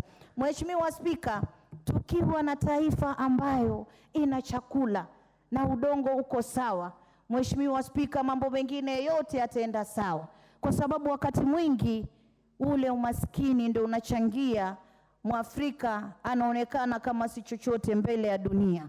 Lakini ikiwa sisi viongozi wetu wataweza kushirikiana, leo nione viongozi wa Afrika Mashariki wamekaa pamoja, wanapanga mikakati ya mataifa ya Afrika Mashariki. Mimi kama mama kaunti wa Mombasa nasikia vizuri sana, na ndio leo nampongeza Rais Samia Suluhu kwa juhudi ambazo wanafanya kuhakikisha kuwa wanakaa na marais wetu kuweza kuhakikisha kuwa hali inakuwa nzuri. Najua hii mkutano ilifanyika katika taifa la Rwanda, Mheshimiwa Spika. Na juzi nimetembelea Rwanda, niliangalie vile maisha yalivyo kule, nikasema kweli Afrika inaamka, Mheshimiwa Spika. Na hii katika lishe bora na usalama wa chakula, leo mimi najua wakiweza kuwafikia jambo hili, watoto wa Kiafrika hawawezi kutokea kwenye mapicha na kwa shakoo mara marasmas. Watoto wetu wametumika katika dunia nzima, Mheshimiwa Spika, kuonyesha ukosefu wa chakula, kuonyesha umaskini, kuonyesha ukosefu wa afya bora, kwa sababu tu sisi hatukuwa na namna ya kuweza kulisha jamii zetu kama Afrika tuweze kuwasaidia. Kwa hiyo Mheshimiwa Spika, mimi naunga mjadala huu wa leo, nasema tena, lishe bora na usalama wa chakula unaanza na sisi wenyewe katika Afrika Mashariki, na kisha tutaboresha mataifa yetu. Asante sana Mheshimiwa Spika. Thank you. Honorable Jeremiah of Kirinyaga. Thank you, Honorable Speaker. I rise to support this timely motion. Honorable Speaker, hungry nation is an angry nation. The government must never vacate its duty to ensure that it has fed its population. I want to laud the Kenyan government for ensuring that they have invested in agriculture, Honorable Speaker. We put in and passed in the main budget 5 billion Kenya shillings for the subsidized fertilizer program, Honorable Speaker. Further, we have budgeted for construction of dams, Galana, Diba, and many others, Honorable Speaker, so that we can ensure we have protected our people and safeguarded and protected them so that we can have food security. Honorable Speaker, in the same breath, we cannot be speaking about food security and thinking of selling or privatization of Mwea Rice Mill, Honorable Speaker.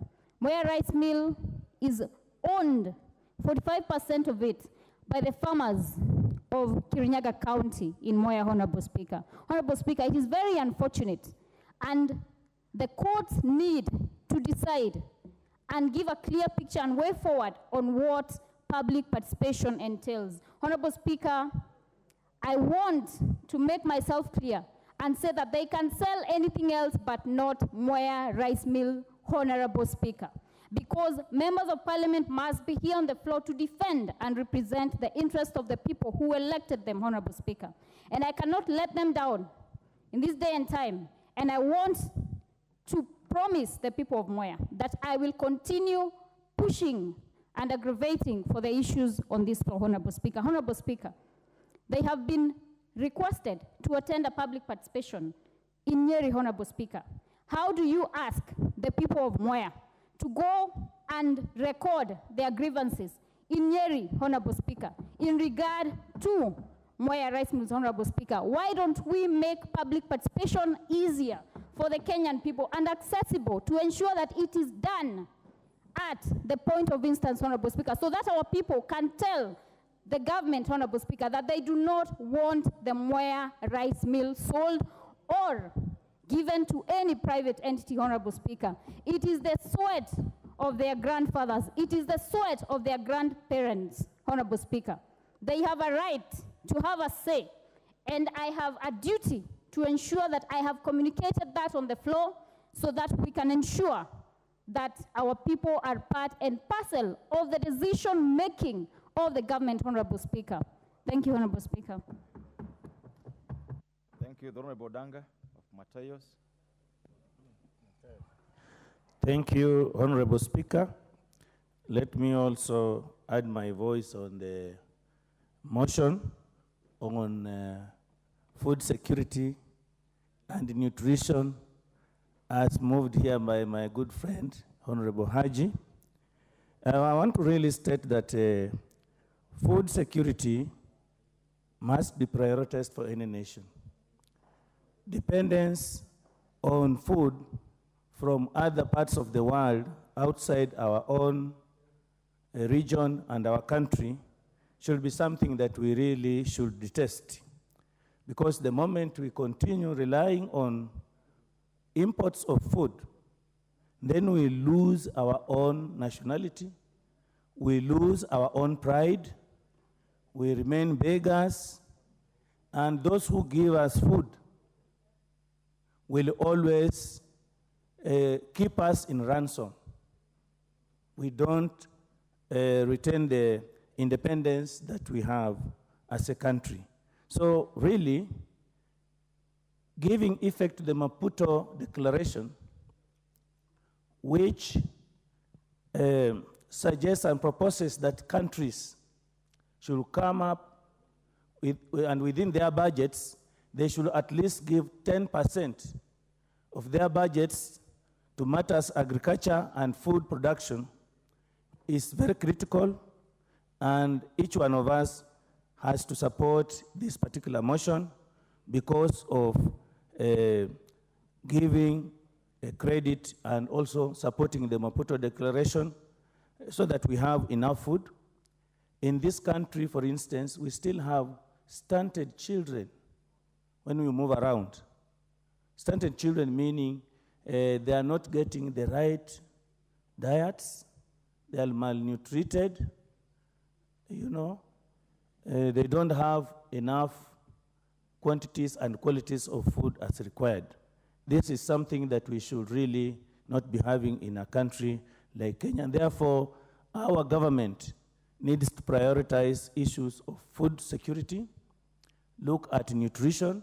Even in schools, our children, I think, need to be given food so that they look healthy, they are not stunted, we don't have kwashiorkor and all those diseases that go with malnutrition.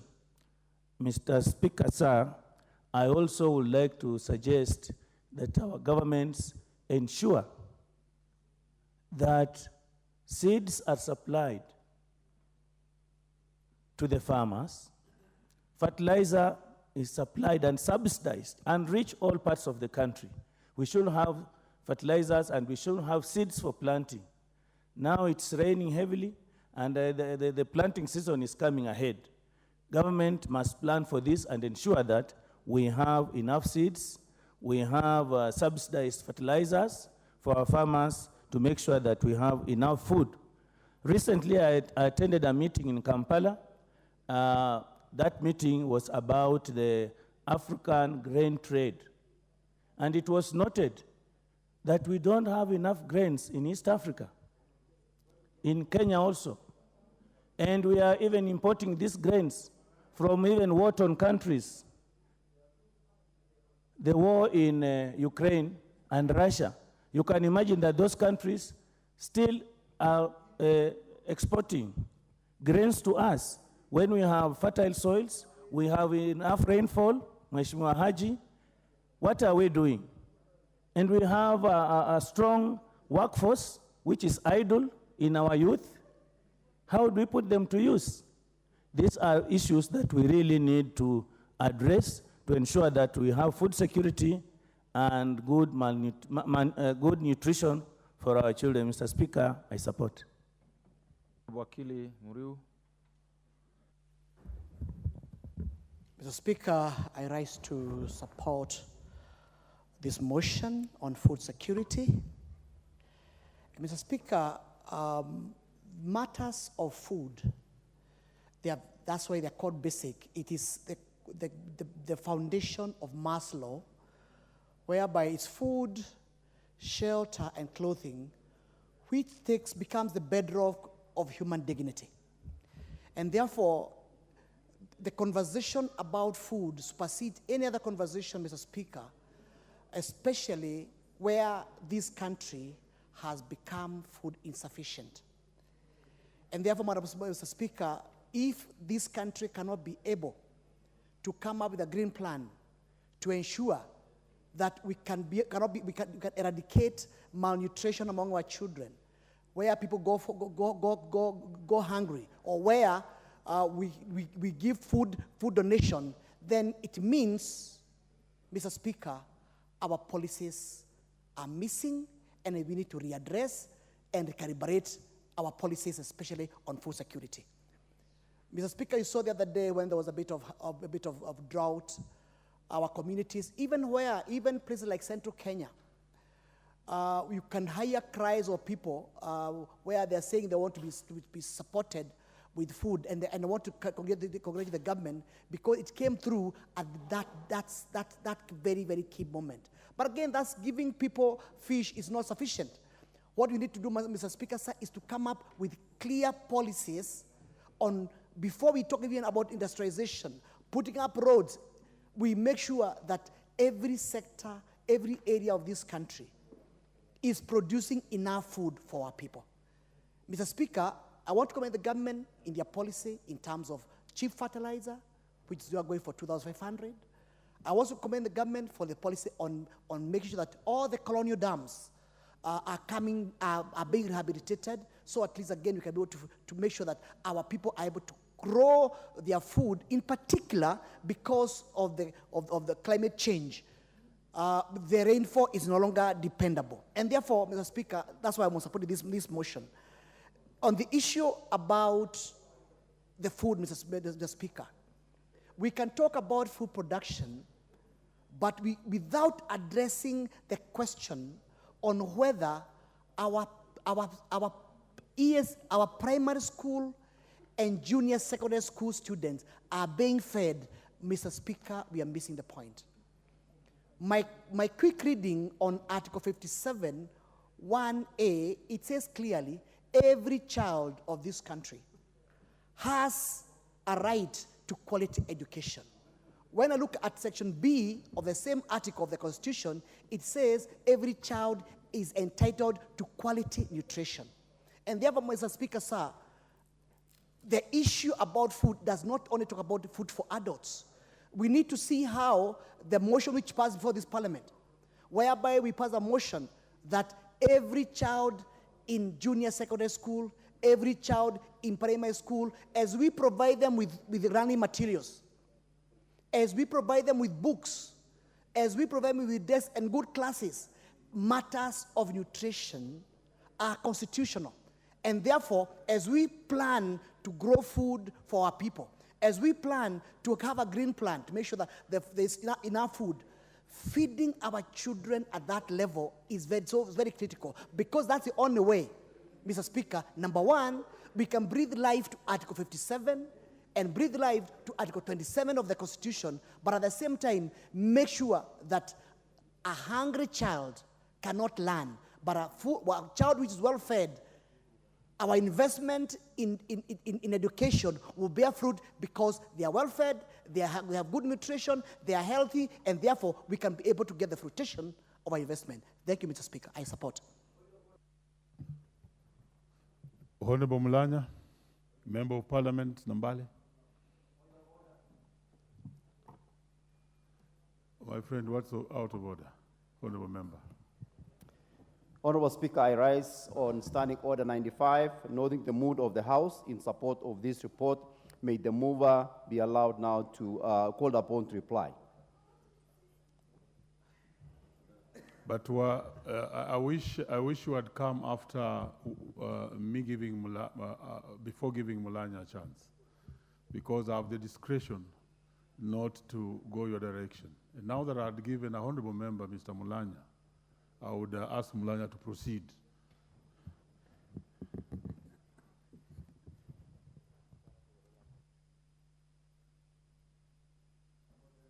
Thank you, Honorable Speaker, for giving me this chance to give a contribution on this motion, despite the attempts by my good friend, Honorable Abraham, to gag my views on the same. Mr. Speaker, food security is very important for our nation. And we have had this debate in our country for a very long time. We note that we are just come from a very serious drought in this country, where we had serious hunger in the nation. Right now, we are blessed with heavy rains. And also we had a bumper harvest. But the problem is that after 1 year, again our people will be suffering. The question that we ask ourselves as a nation, are we prepared for future? And then I will say no, because if we had a bumper harvest, then 1 year down the line, again next year, we start having our people complaining about lack of food. then we'll say that as a nation we'll be failing. I therefore propose that the government should take serious measures. First of all, to have enough storage facilities. In cases where we had a good bumper harvest like this year, we should store food that can keep our nation for a period of more than 3 years. Secondly, we also need to look at the issue of the land tenure system.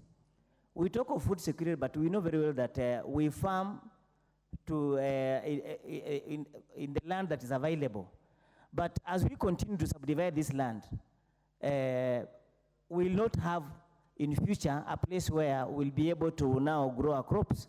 So as a nation, we need to come up with a policy to ensure that we control the subdivision of land, especially the arable land, where we are supposed to be farming, so that we have security for future production. Then we are looking at funding of agricultural research institutes, so that farmers can have improved seed varieties to suit the changing climatic conditions. We know that after sometimes when we walk around the nation, like I was in Ambale constituency, in some areas, they were telling me that the maize they planted, they are currently not doing well. So we need to have the researchers moving around to ensure that this particular seed variety, why is it that instead of the crop maturing, it's rotting in the farm because of the heavy rains?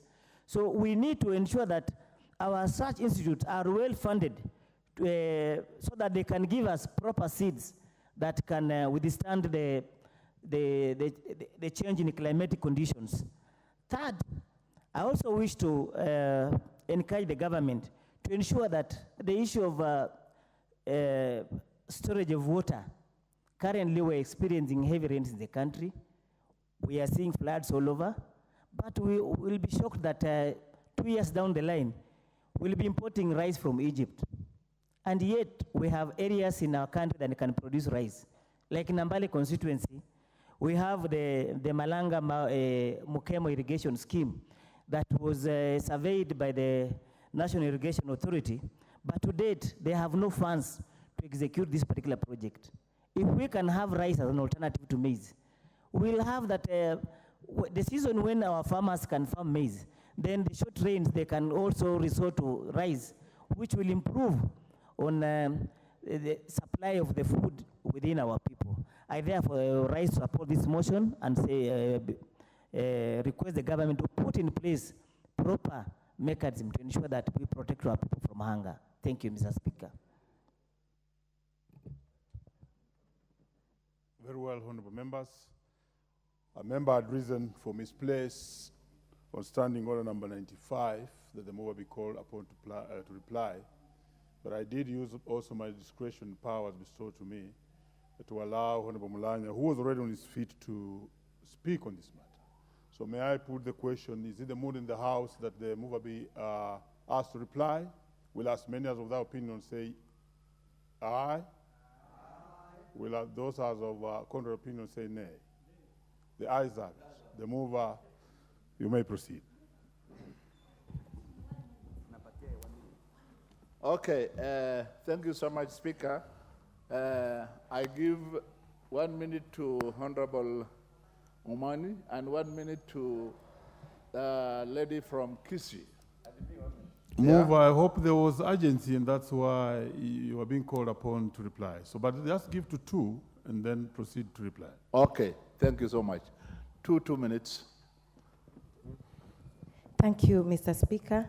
I support this motion because our food security is paramount and nutrition as well. Our country once used to be the basket of East Africa, and as we continue joking around, I can see that we are going to be among the people who will be malnutritioned in Africa, and people might not be coming to Kenya to see the animals. They'll be coming to see the malnutritioned people in Africa. So food security is a priority. It's critical to our nation, and we have to do something urgently by protecting what we have first, not losing it, and also making sure that we do not engage in things that will bring in GMO. Like Kenya seed is already being sold, that will bring the foreigners to start controlling what seed Kenyans should be planting. So food security is a priority in Kenya, and it's a must that all Kenyans have to participate in making sure that we do not miss out in having enough to feed our people. Thank you, Mr. Speaker. Oh, thank you, Mr. Speaker. When we are talking about food security, I believe that's Honorable Donya. Yeah, Donya, Kisi.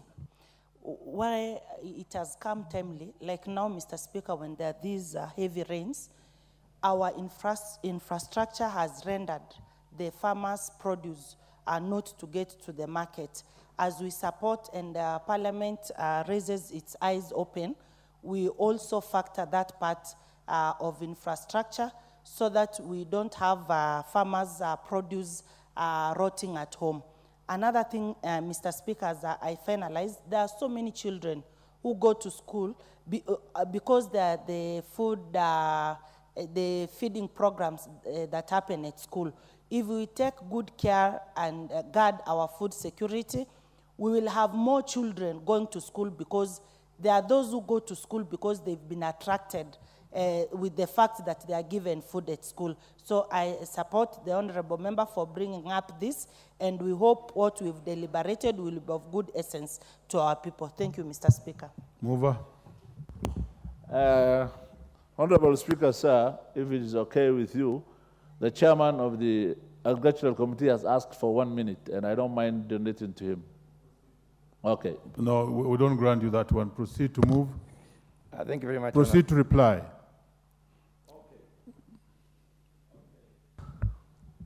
Thank you for the guidance. I beg to reply this report, and that what is very critical in this is that as legislatures, as members of parliament, we need to ensure that the various legal framework for food production and nutrition is given priority.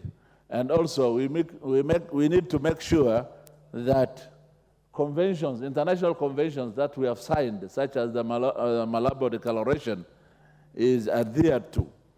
What is very important in a country like ours, whose economic background whose economic background is agriculture, family farming is very important. We have very little commercial farms in this country. The family farming is what is contributing to our food security and nutrition in this country. And therefore, as parliamentarians, we have to give full support to our farmers, small-scale farmers, because they contribute to 80% of the food we have. Also, this being the era of climate change, we should come up with business unusual. Business cannot be the same, because we are no longer able to predict the timing of the rain, the intensity of the rains, and plant or grow our crops as per the way we used to do it.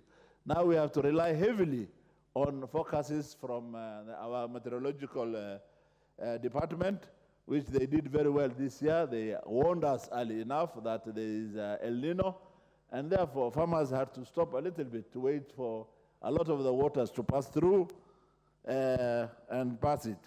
The other thing is, in terms of education, unless our children get adequate and nutritious food, we shall not develop in our education sector. Because the brain development of a child depends on nutritious food. Of course, the most important nutritious food that we need to start with a child is the breastfeeding milk, the milk from the mother. The milk from the mother is the most important one, particularly in the first 1,000 days. If a child misses that milk from the mother, and then thereafter, the child is not supported with nutritious food, then whichever school you take that child, the child's performance might be affected. With these few remarks, I beg to move. Thank you. Very well, we shall put the question at a later date or a later time. Next order, but before the next order, honorable members, when my business when I'm in the chair is actually to give you honorable members a chance to speak on these motions. So when you move from your place and actually indicate that the mover be called upon to reply, and you also proceed to go ahead and vote that happened, then we really must go that direction. Instead of the chair now taking over to start distributing chances to members, honorable members to speak. So next order. Order number 13, motion, sessional paper number 2 of 2023 on the national tax policy. Chair of Finance. Thank you, Honorable Speaker. So, Honorable Speaker, I rise to move that the House adopts a report on the Committee on Finance and National Planning on its consideration of the session of paper number 2 of 2023 on the national tax policy, laid on the table of the House on Thursday, the 23rd of November 2023, and approves session paper number 2 of 2023 on the national tax policy as recommended with amendments in the report. Honorable Speaker, before setting out the specific provisions of the policy, it behoves us to understand that the motivation behind this policy. Since independence, our country has had several tax legislations that have guided the tax measures the country undertakes. However, there has never been a single policy that acts as a guide for the country to ensure fairness and equity in the tax system. This has seen the tax system in the country being unpredictable, making it difficult to create certainty in tax rates and tax bases. Honorable Speaker, the policy is part of the national government's efforts to enhance transparency in tax practices and forms a basis for tax reforms and review of existing tax legislation in future. Honorable Speaker, the key challenges identified in the tax system by the national tax policy include: 1, a growing tax expenditure; 2, complexities in taxation of emerging economies such as, because of emerging economies and technologies such as the online business, cryptocurrencies, and digital assets; 3, low tax compliance; 4, challenges in international taxation; and 5, lack of guidelines for treaty negotiation; and lastly, delay in settlement of tax disputes. Honorable Speaker, why do we need a national tax policy? The rationale of the national tax policy is to grow the tax revenue.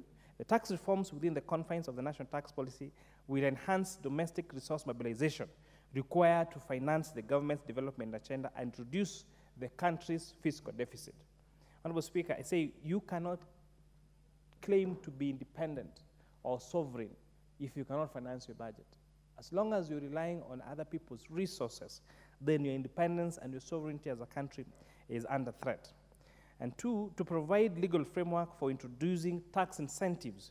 This policy is critical, therefore, in guiding the management and monitoring of the action of the tax incentives to safeguard the tax base and ensure value for money.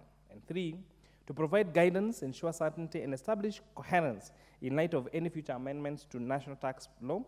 Frequent changes in tax laws cause unpredictability and inefficiency in tax administration, and this creates distortions which impose additional costs to taxpayers and revenue administration. This also will enhance structures for information gathering and sharing, and so this policy provides guidelines for enhancing information gathering and sharing to support revenue mobilization and protect the tax base. In terms of efficiency in how we manage our tax refunds, the tax refunds process is lengthy and constrained by inadequate information. The unpaid refunds will hold the working capital of the taxpayers and therefore imposing liquidity constraints on businesses. And this policy seeks now to provide guidelines for ensuring timely processing of tax refunds. The Finance Act of 2023, you may recall, allows now businesses to be able to claim their input VAT across other tax brackets. So this, Honorable Speaker, is an even a better provide an even better enabling environment for businesses to thrive, not just by in terms of tax refunds, not just by claiming their input tax, but also ensuring that the refunds are actually budgeted for and paid timely to these businesses and therefore safeguard their working capital. And last, Honorable Speaker, address complexities in our tax legislation administration. There has been complexities relating to tax administration legislation. For example, the computation of tax liabilities, filing of tax returns, and the interpretation of various tax laws. These complexities affect the ease of doing business in the country, and this policy therefore provides guidelines of how to address these complexities in tax legislation and administration.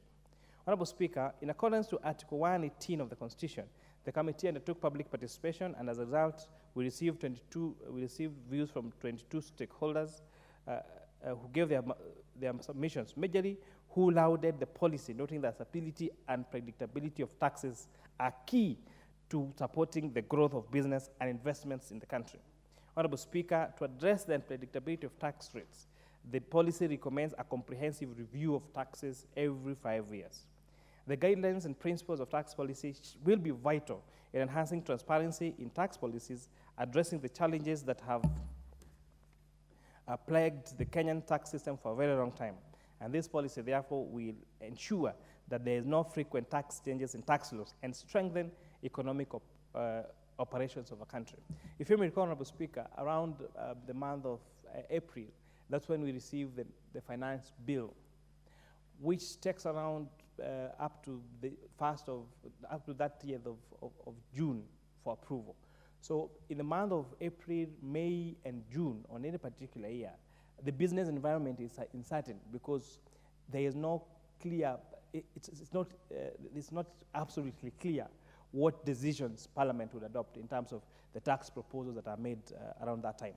Then after it's passed in July, apart from this time, when you only have 2 amendments that are touching on taxes, then you'll find a miscellaneous bill coming around September or October, again changing either a few tax rates or interpretation of a tax law.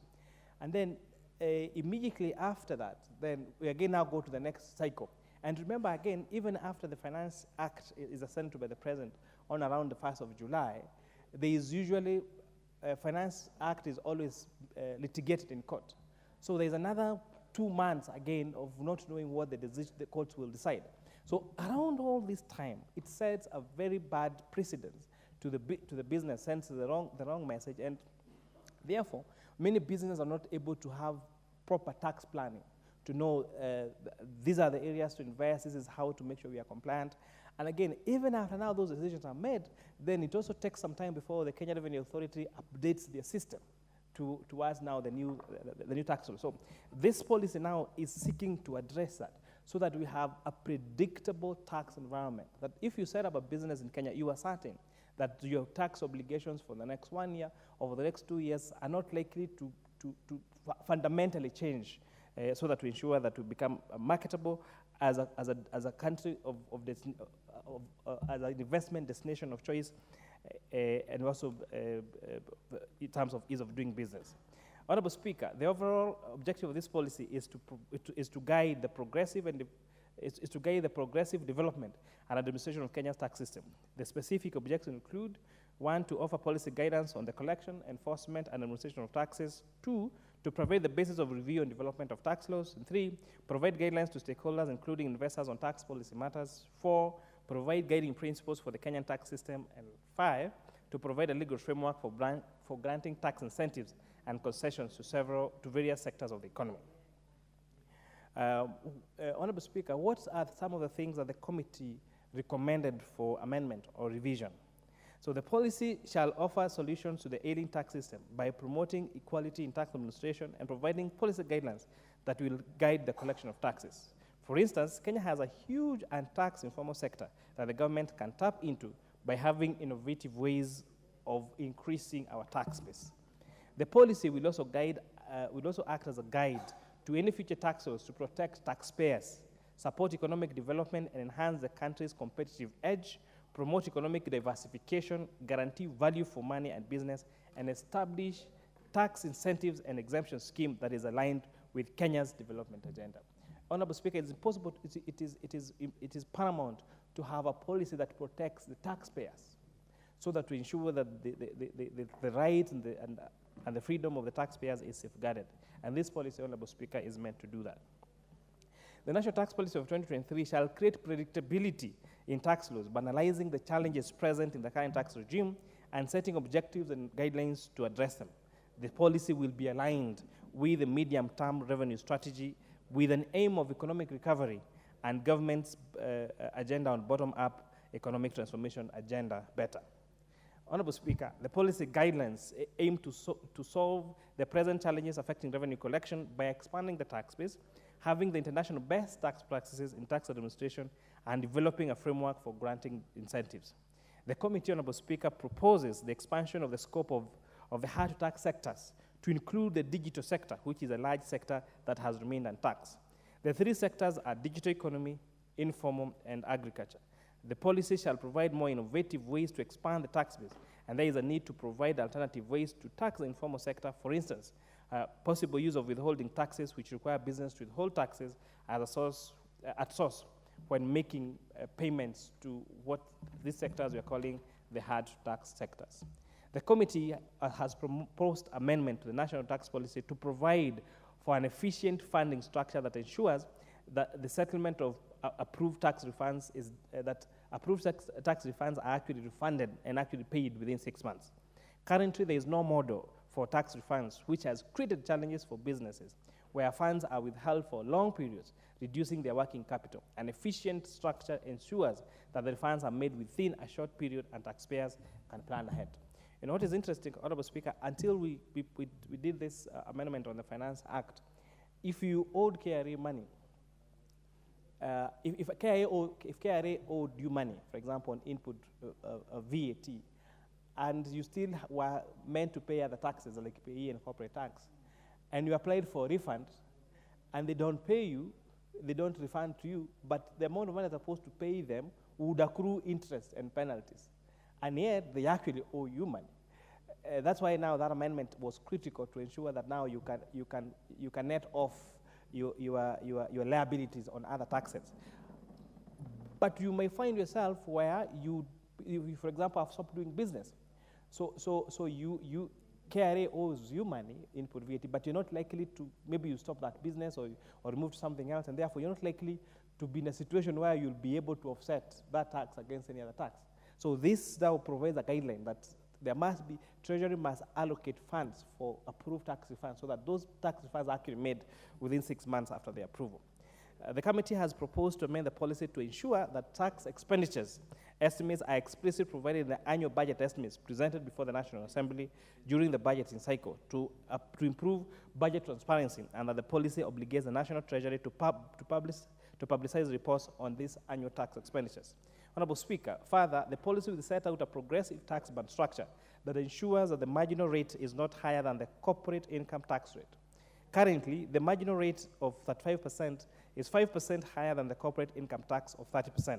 This means that only are individuals taxed at a rate higher than corporations, but also a higher tax base, considering that individuals are taxed on their gross earnings, while corporations can claim deductions for the expenses incurred in the production of their income.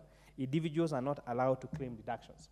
This what essentially means, if you check how corporation tax is calculated, you take the profit of an entity, then you less what you call allowable deductions, and then you apply the 30% corporation tax on that net income. But if you check the way PAE is deducted, individuals are not allowed to deduct. Individuals are not allowed to have deductions on their PAE, on their income. So to give an example, when a company makes a profit of 100,000 shillings, they're allowed to make deductions of the expenses they incurred to gain that income, what we call them allowable expenses. And then we take 30% of now that net and calculate that as their corporation tax. But if you go to an individual who earns a salary of 100,000 shillings, the only deductible allowance is contribution to NSSF to a particular percentage. Then all the rest of that is applied to one basic rate. So it actually means that salaried people therefore end up paying higher taxes than corporations. So this national policy now seeks now to amend that so that we have now individuals paying the same as corporates, so that there's no that preferential treatment. And this will also help reduce tax planning, where now some individuals might find it easier to operate as a company rather than as an employee of that company. So instead of you and if you're operating, Speaker and I are operating a business, instead of us earning a salary from that business, then it saves you more money by incorporating that business as a company and earning dividend as directors of that company rather than being employees of the company. That's what I mean. And part of the views we received from the public were, for example, to allow for deductions if you have children, because actually means that if you are, say, a member of a family, and so you are the breeder in that family, that means the burden on you providing for that family is higher than probably someone who doesn't have a family. Those are some of the interesting views that we're actually receiving, saying that allow me to deduct my monthly expenses like food before now you calculate a pay. And consequently, so this amendment now is seeking now to have, this now tax policy is now seeking to have at least a fair structure, whether it is you are a body corporate or an individual paying under, whether it's under the corporation tax or under the income payee or income tax or the Income Tax Act. Honorable Speaker, this policy also proposed an amendment to the policy so that pensions that are now currently treated as, so that we ensure that pensions are treated using exempt taxation method, rather than the current system where although your contributions are exempt, the payment eventually is not. So now we want to make sure that we have an exempt, so that we ensure that pensions are not taxed at all. And this will, in addition now, provide for an inflation adjustment on pensions every 5 years to keep the pace with inflation, the high cost of living, and increase, so that and we're saying also the increasing tax burden on salaried people or payroll-related services that individuals, especially in the formal sector, this is what now this also aims to cure. Honorable Speaker, the policy will also ensure that the granting of income tax incentive or exemption is only targeted to manufacturing investments, and that the same sustained for not less than 5 years to allow the growth of these sectors and certainty in the business environment. This is where also, Honorable Speaker, we've not been doing very well, where we come up with tax incentives, whether it is in investment deductions or these are the tax incentives we give to manufacturers, only for us to change them 1 or 2 years later. The cost of setting up, for example, a manufacturing plant is highly capital intensive. And not just now the capital, even the time. You find some manufacturing plants will take up to 5 years to just set up. So if someone comes into the country and then takes time to take a full 5 years to set up a plant, hoping to benefit from particular tax incentives, only for you to change those incentives along the way, then you are definitely going to lose that investor, Honorable Speaker. So we're hoping that, the policy is recommending that these tax incentives will only be meant for manufacturers, and that these manufacturers will have the incentives won't be changed for a period of 5 years, so that we ensure that we give them enough time to even get a return on the investment and promote Kenya as an investment destination of choice. Honorable Speaker, the excess duty provides that it should only be charged on luxury goods, communication services, and other goods. And the other goods category, as captured in the draft policy, should not include essential goods, basic necessity goods, food items, whether imported or locally made, medicament, and agriculture-related products. Traditional, Honorable Speaker, excise duty has always been a sin tax, and has always been said to be supposed to be charged on luxury goods or products and service products that are harmful, so that you discourage their consumption. For example, alcohol, tobacco, gaming. But we have seen over time excise duty being applied on many other products which are not necessarily whether luxurious or what we call like syntax. So the amendments that we are advocating for, we are approved, and hoping that this committee, this House, agrees with us, is to ensure that excise duty only remains on those particular items. The policy has approved that only optimal rate of excise duty should be charged to enhance predictability, to enhance certainty and predictability before any excise duty is levied in the future. So we're also looking at ensuring that we get what we call in the optimal rate. So that, because remember, Honorable Speaker, what you call the Laffer curve, where we say increase in taxes will lead to an increase in income in terms of revenue collection up to a particular level. Beyond that, then you're going to see a reduction in taxes. So we're advocating for having an optimal tax rate, where we have the policy drivers now sitting down and find out what is the optimal rate, so that we have good collections, Honorable Speaker, but again, so that any further increase on what we call the Laffer curve doesn't lead to decrease in collection. Honorable Speaker, the policy also provide that prior to the government making any proposal or amendment to the East African Community Customs Management Act or Customs Administration in general, they should undergo public participation, and National Assembly's approval must be granted. Upon enactment, these regulations should undergo the National Assembly's approval as per the Statutory Instruments Act, and this also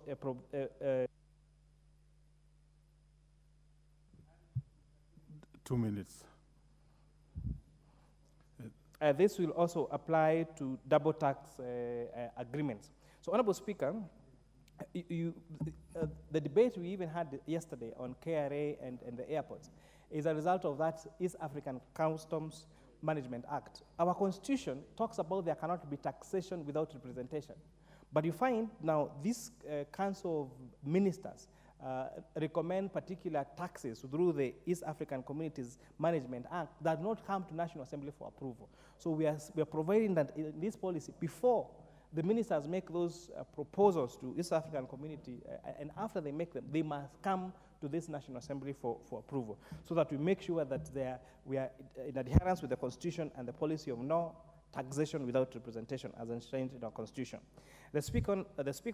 Honorable Speaker, the policy will ensure that there is a renegotiation framework for double taxation agreements to ensure that the instruments are kept up to pace with the current business realities in the relevant countries. We have a lot of double taxation agreements between countries that have not been properly negotiated and have not come to this Parliament for approval. The policy will also provide for the inclusion of an implementation matrix that will guide the implementation of the tax policy. The implementation matrix will, among other things, capture timelines, responsibilities, actors, and costs. Further, it will provide for an independent entity to oversee the implementation of the policy. And this will be required to be submitted to the National Assembly quarterly, Honorable Speaker. Honorable Speaker, this policy will also include a risk management and mitigating framework to guide on any risk arising from the policy. With those many remarks, Honorable Speaker, I beg to move. I would like to ask Legal Counsel Honorable Moreu to second. Proceed, Honorable Moremi. Mr. Speaker, I want to second the proposed amendment to our taxation laws and policy. Mr. Speaker, any country which is in the threshold of economic takeover, economic progress, must have certain taxation regime which is predictable to enable the investors plan as they prepare to do the investment. Mr. Speaker, remember the tax is one of the key lines of expenses. And before any investor decides to invest in any venture, including Mama Mboga, he must consider the tax regime and its predictability. Second, Mr. Speaker, this country has close to about 2.8 million young people who are looking for jobs. Every day, I receive calls from young people in the Gatanga constituency looking for opportunities to work. And the only way we can be able to ensure that we are able to attract investors who can put up factories, who can be able to put up businesses to employ our young people is to have a certain and predictable taxation regime. Secondly, Mr. Speaker, you also may find that there are instances where organizations like Kenya Power, which, as you know very well, they negotiated what you call loop-sided power purchase agreements, whereby they purchased very expensive thermal power at the expense of Kenyans' businesses. And therefore, Mr. Speaker, I want to take this opportunity. Now that our dams are full, now that our hydro dams are full and ready, we want to see a total reduction of our bills in our homes, in our factories, so at least we can be able to enjoy this, what we are calling El Nino. It has one side which is whereby our people are getting flooded, but on the other hand, Mr. Speaker, we expect Kenya Power to reduce the tariffs, to switch off the thermals and use the hydropower, so at least our factories can be able to increase production, the costs of goods and services can become cheaper, and factories can be able to employ our people. And finally, Mr. Speaker, I also want to say this. As we address the issue of aligning and making our taxation regime straighten it up and predictable, I also want to urge Kenyans that we have a key responsibility to pay our debts. A country which forgoes repaying their debts becomes an international pariah. We have instances whereby countries like Ghana, country like Zambia, country like Ethiopia, country like Sri Lanka, today their currencies are totally devalued. They can't be able to get any financial support from international money markets. The government, in exercise of their sovereignty, it is raiding on the citizens' accounts, taking away money to go and pay and support the government expenses in the name of supporting the sovereignty. And therefore, Mr. Speaker, as we also align our rules and regulations and streamlining our taxation rules, I want Kenyans to understand that we must be able to pay our debtors. We must be able to pay our obligation, so at least this country can survive, because that's and ensure that we protect our citizens from those adverse effects of failing to pay our taxes and failing to pay our debt obligation. And therefore, Mr. Speaker, I support. Thank you.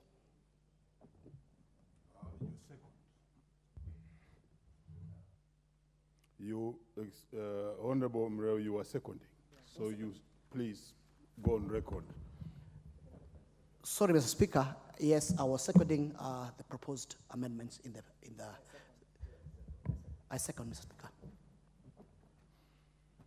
Honorable members, I now propose the question that this House adopts the report of the Departmental Committee on Finance and National Planning on its consideration of the sessional paper number 2 of 2023 on the national tax policy laid on the table of the House on Thursday, 23rd November 2023, and approves sessional paper number 2 of 2023 on the national tax policy as recommended in the report.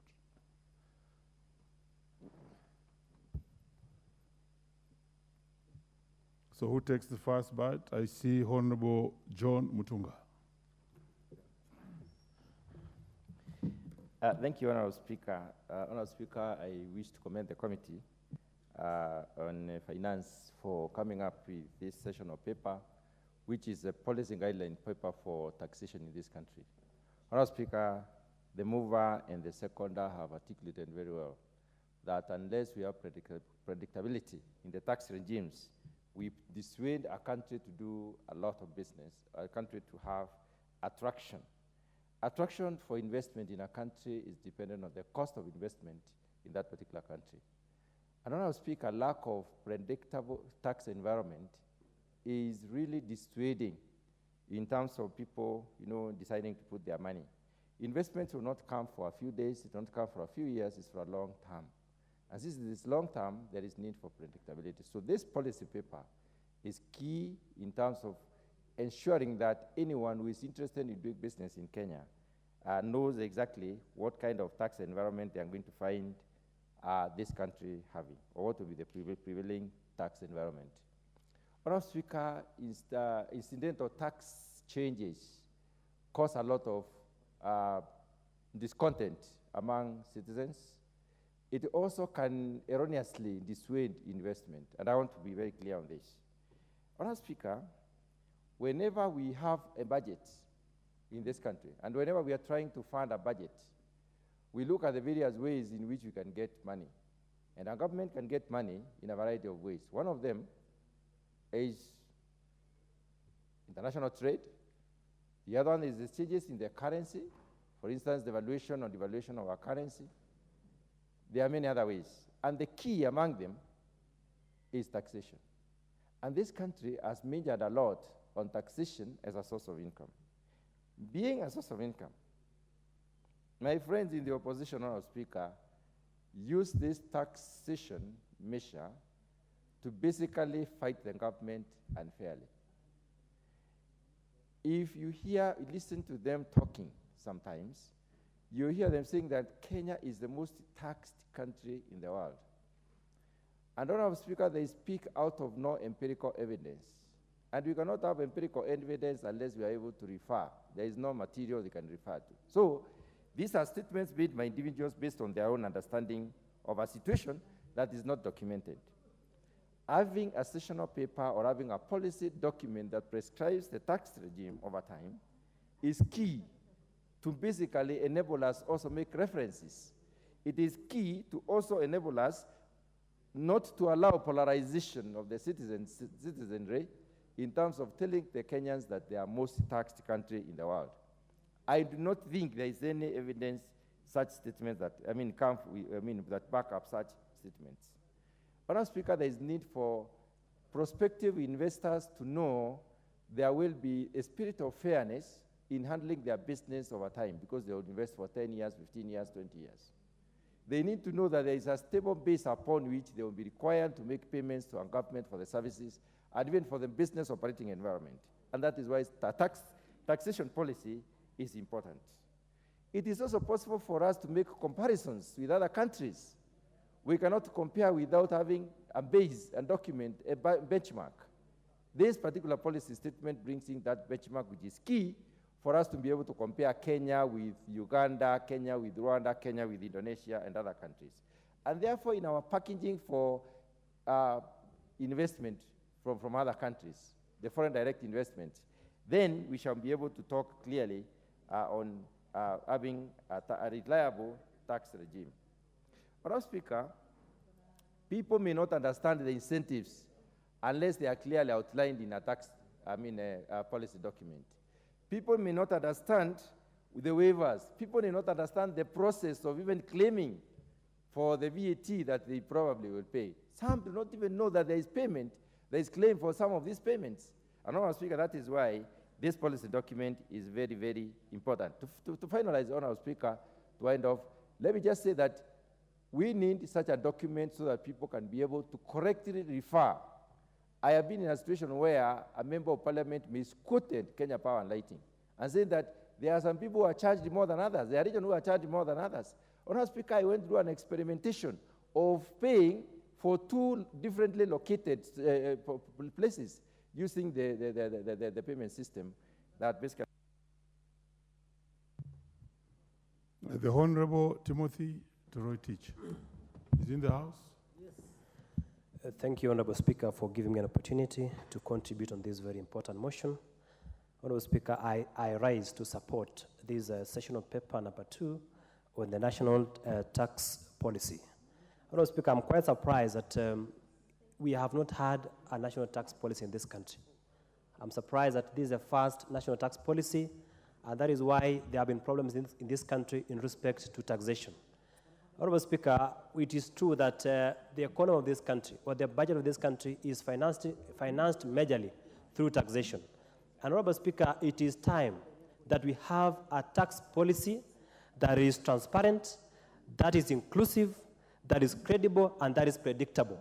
Honorable Speaker, so that we avoid the issue of haphazard taxation of Kenyans through various regimes of law without a proper tax policy in place. Honorable Speaker, in this country we have had problems. We have had people who have moved out of the country because of tax policies or taxation regimes that are not favorable.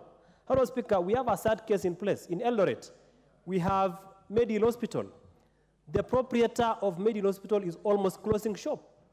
Honorable Speaker, as we speak, thousands of people in this country are losing jobs because Medill Hospital is moving outside Kenya because of tax regimes.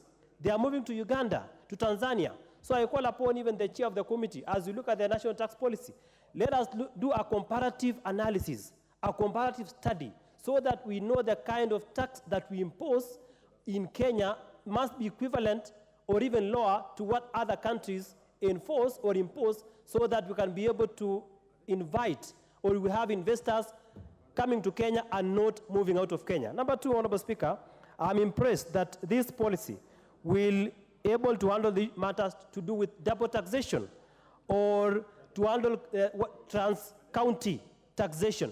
Honorable Speaker, there are so many matters in court in this country. There are so many cases in court in this country that involves business people who have been charged double taxation from one county to another. Honorable Speaker, our transporter is moving from Elgeyo Marakwet to Uasin Gishu to Nandi County all the way to Kisumu. Honorable Speaker, you find that that transporter is charged or a tax is imposed on that transporter in the 5 counties. Honorable Speaker, this law or this tax policy must be able to review so that we have a standard taxation formula so that we avoid double taxation and trans-county taxation, which ultimately will be able to injure our investors in this country and not be able to rake in the money that we intend to get from taxation. So, Honorable Speaker, I support this policy. It is progressive, and I thank the Honorable Member from Mono, the Honorable Kimani Kuria, and of course the Chairman of Committee on Finance for this progressive policy, which is going to align the tax policy in this country, and we have a regime of law that will be able to be fair, to be transparent, to be credible, and to be predictable. Thank you, Honorable Speaker. The Honorable Ridikiri Mugambi. How did you put it? Thank you, Mr. Speaker. I support this tax policy, but before I do that, I would like to point a few issues of concern in as far as taxes are concerned in this country. Mr. Speaker, because of lack of tax policy, there has been a very serious outcry out there because of the impact the taxes have on the low-income people of this country. Mr. Speaker, the tax is not done in such a way that it takes care of the low-income people of this country. Mr. Speaker, secondly, if what we have seen is that taxation has been done to the point that it has discouraged competitiveness in terms of businesses, particularly the low and medium-sized businesses. Mr. Speaker, we need to be very careful going forward because there has been a very serious problem in terms of tax evasions in this country. We have seen so many people evading paying taxes, and it is a loss of revenue to the country. Mr. Speaker, once the taxes are done, the consumer prices certainly shoots up, and it affects everybody in the Republic. Mr. Speaker, there is a danger of taxation being an impediment to the economic growth in this country. And therefore, would state this policy is being brought to address those kind of factors that have been witnessed by many Kenyans. Mr. Speaker, it's true that once we have a tax policy, it's going to be able to regulate the tax regime, is going to bring into force a good system of how the taxes need to be formulated and at what point do we need to revise. Mr. Speaker, this policy is aimed at aligning the government goals with the tax regime. And that's a very important point that the committee has brought forward. Mr. Speaker, we need to encourage foreign investors. Many investors close their businesses because if the taxations are so high, they will seek for other countries to go and invest. Mr. Speaker, we need to ensure that once the Kenyans are paid taxes, they are utilized for the social and economic responsibilities that the government has.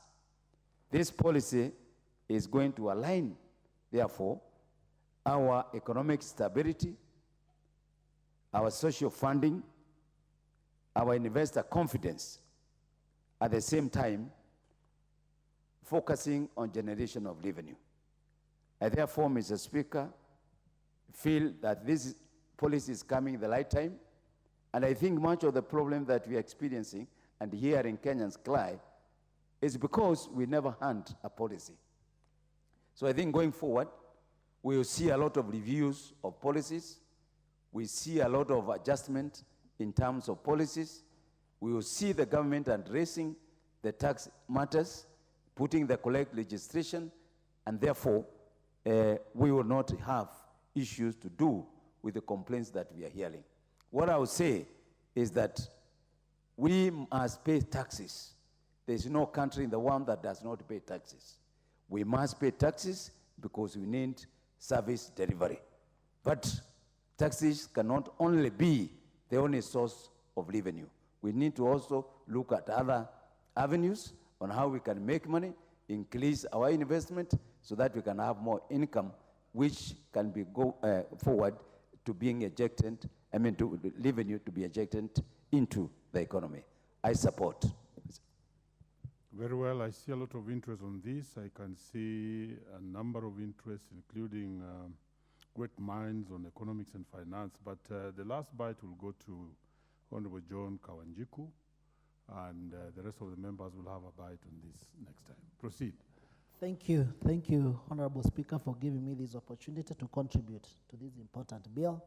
And I also want to rise and to be on record to congratulate the chairman for Finance Committee and the committee for coming up with such noble proposals of making sure that we are able to move our country forward, Mr. Speaker. I think tax is a very emotive topic, whereby that we have a lot of backlash with the community in terms of taxations and how far we can be able to stretch, the 3 million people who earns through payslip, Mr. Speaker.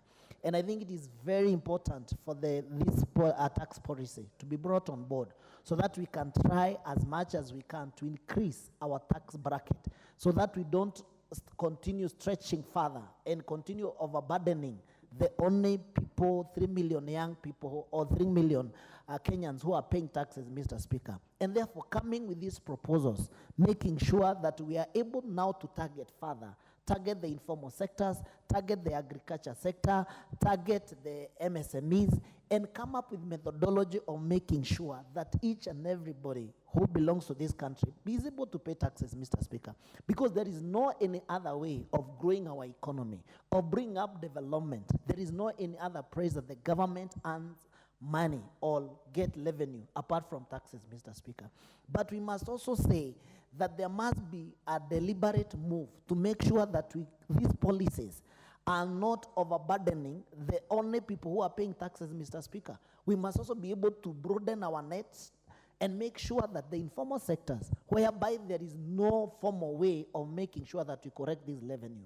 When it comes to agriculture, there is no way to tax, or the government has been correcting revenue from those angles, Mr. Speaker. But you realize that some of those informal sectors, they're actually the one carrying the biggest load of the taxation, Mr. Speaker. The money corrected still go back again to build the informal sectors and the agriculture. Therefore, we are supporting the policies. We must say that even the Kenya Revenue Authority must come up with reforms that will help them to, to broaden their network and correct more taxes. Some of these issues that we're having as a country, they are issues that we can be able to resolve if each and every Kenyan is able to pay a very small amount of money as a revenue correction or tax to make sure that we don't even burden our country with loans and debts that now they are overboard, that we cannot even be able to sustain anymore because we don't have enough revenue to run our country, Mr. Speaker. This country belongs to all of us. We need development. We need to make sure that also these taxes are put into correct use, Mr. Speaker. The tax, after the correction of taxes, after making sure that we have corrected enough revenue, we must also make sure, Mr. Speaker, that the money is put into correct use. The issue of corruptions must be dealt with because there is no way Kenyans will be able to pay these taxes.